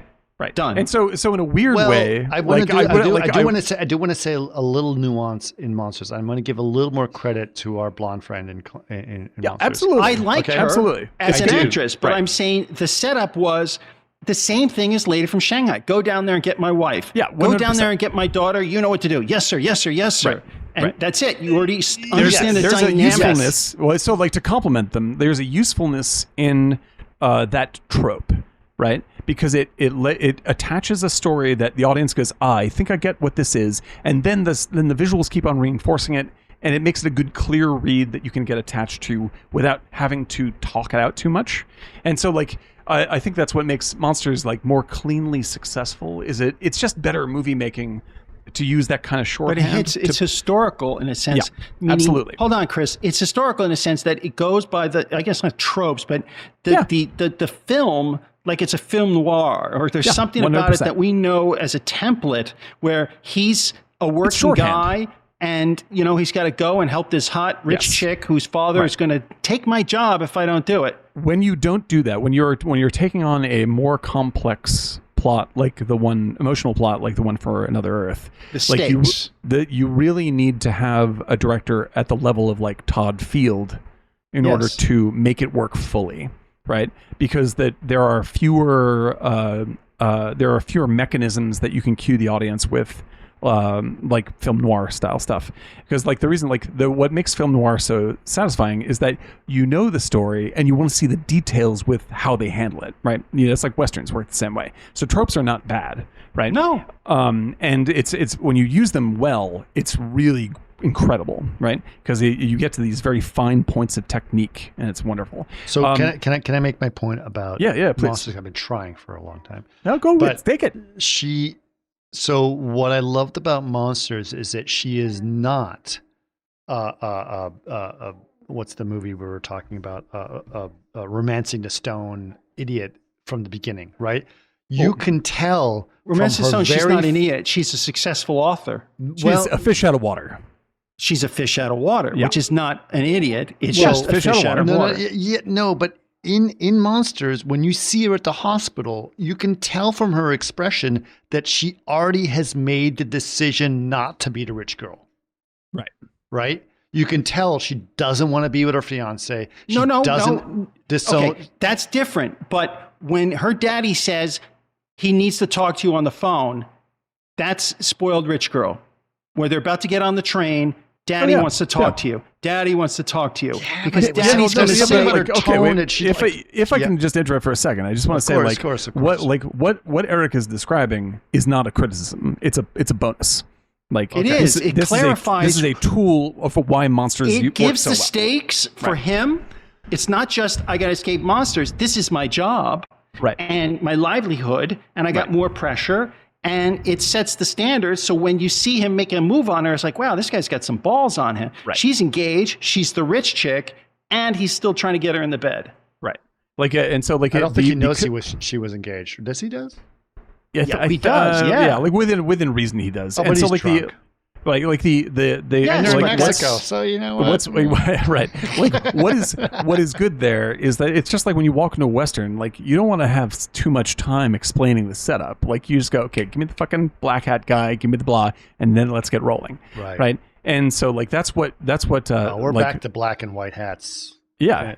Dude. And so because like when you use noir correctly, you give yourself a lot of room to look at all the very subtle details because you can cut through this plot setup very quickly because the audience already knows it. And so like the difference between these two is that I think that each movie here could use a little bit more of the other, just a touch. It would have been more satisfying for me in Monsters if they spent some of the room that they bought on making that relationship, giving more to the actors to explore that relationship. Okay, and I'll tell you that. Yes. And then okay, hold on.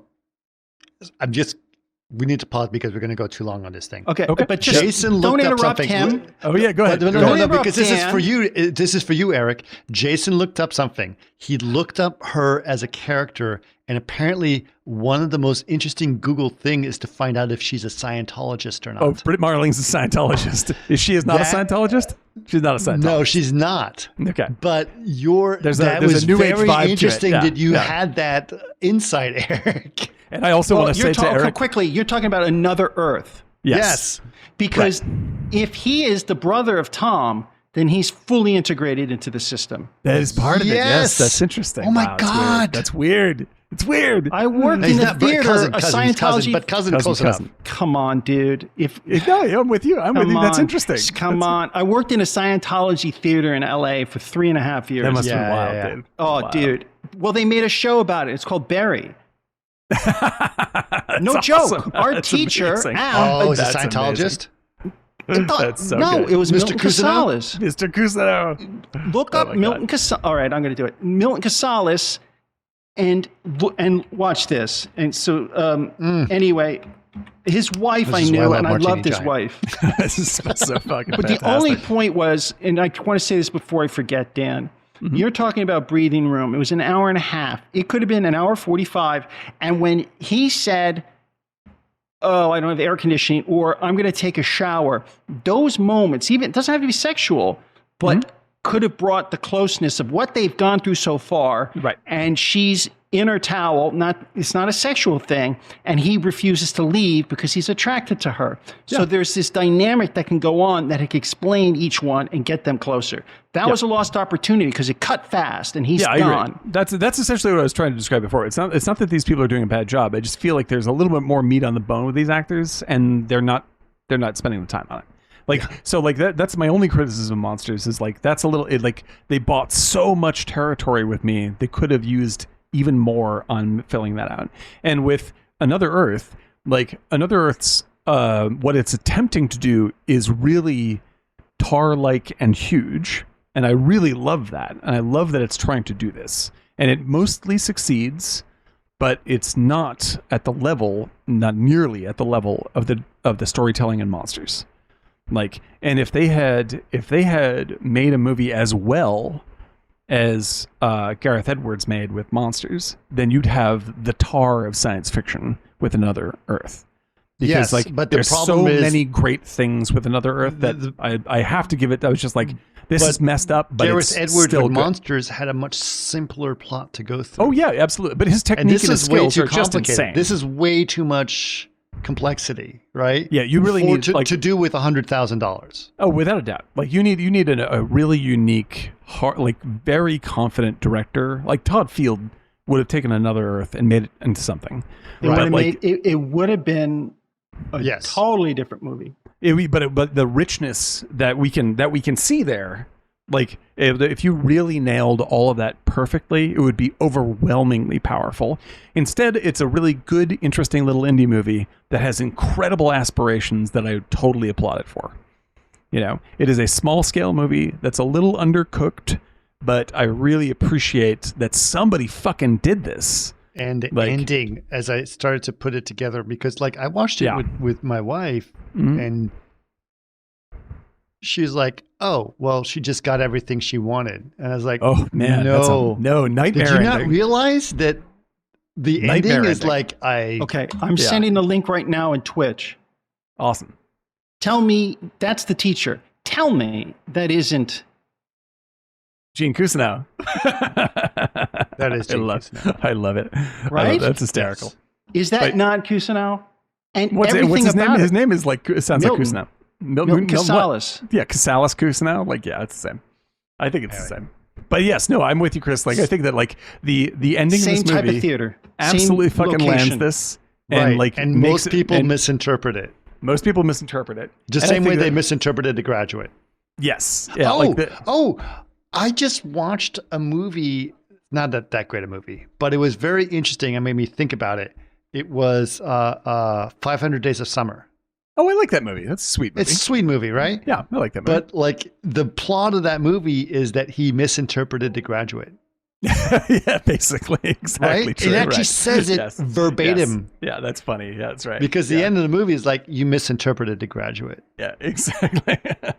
As far as I can tell, everybody up until us have misinterpreted The Graduate. I was like, oh. Yeah, that's hysterical. Which is exactly what happens in this movie. Anyway. Yeah. Really cool. Listen, guys, we've gone really long. That was great. Although we did have a long intro that I'm going to probably cut most of it out because we were chit-chatting. We were also mostly excited about the fact that we are streaming both on Twitch and on YouTube at the same time.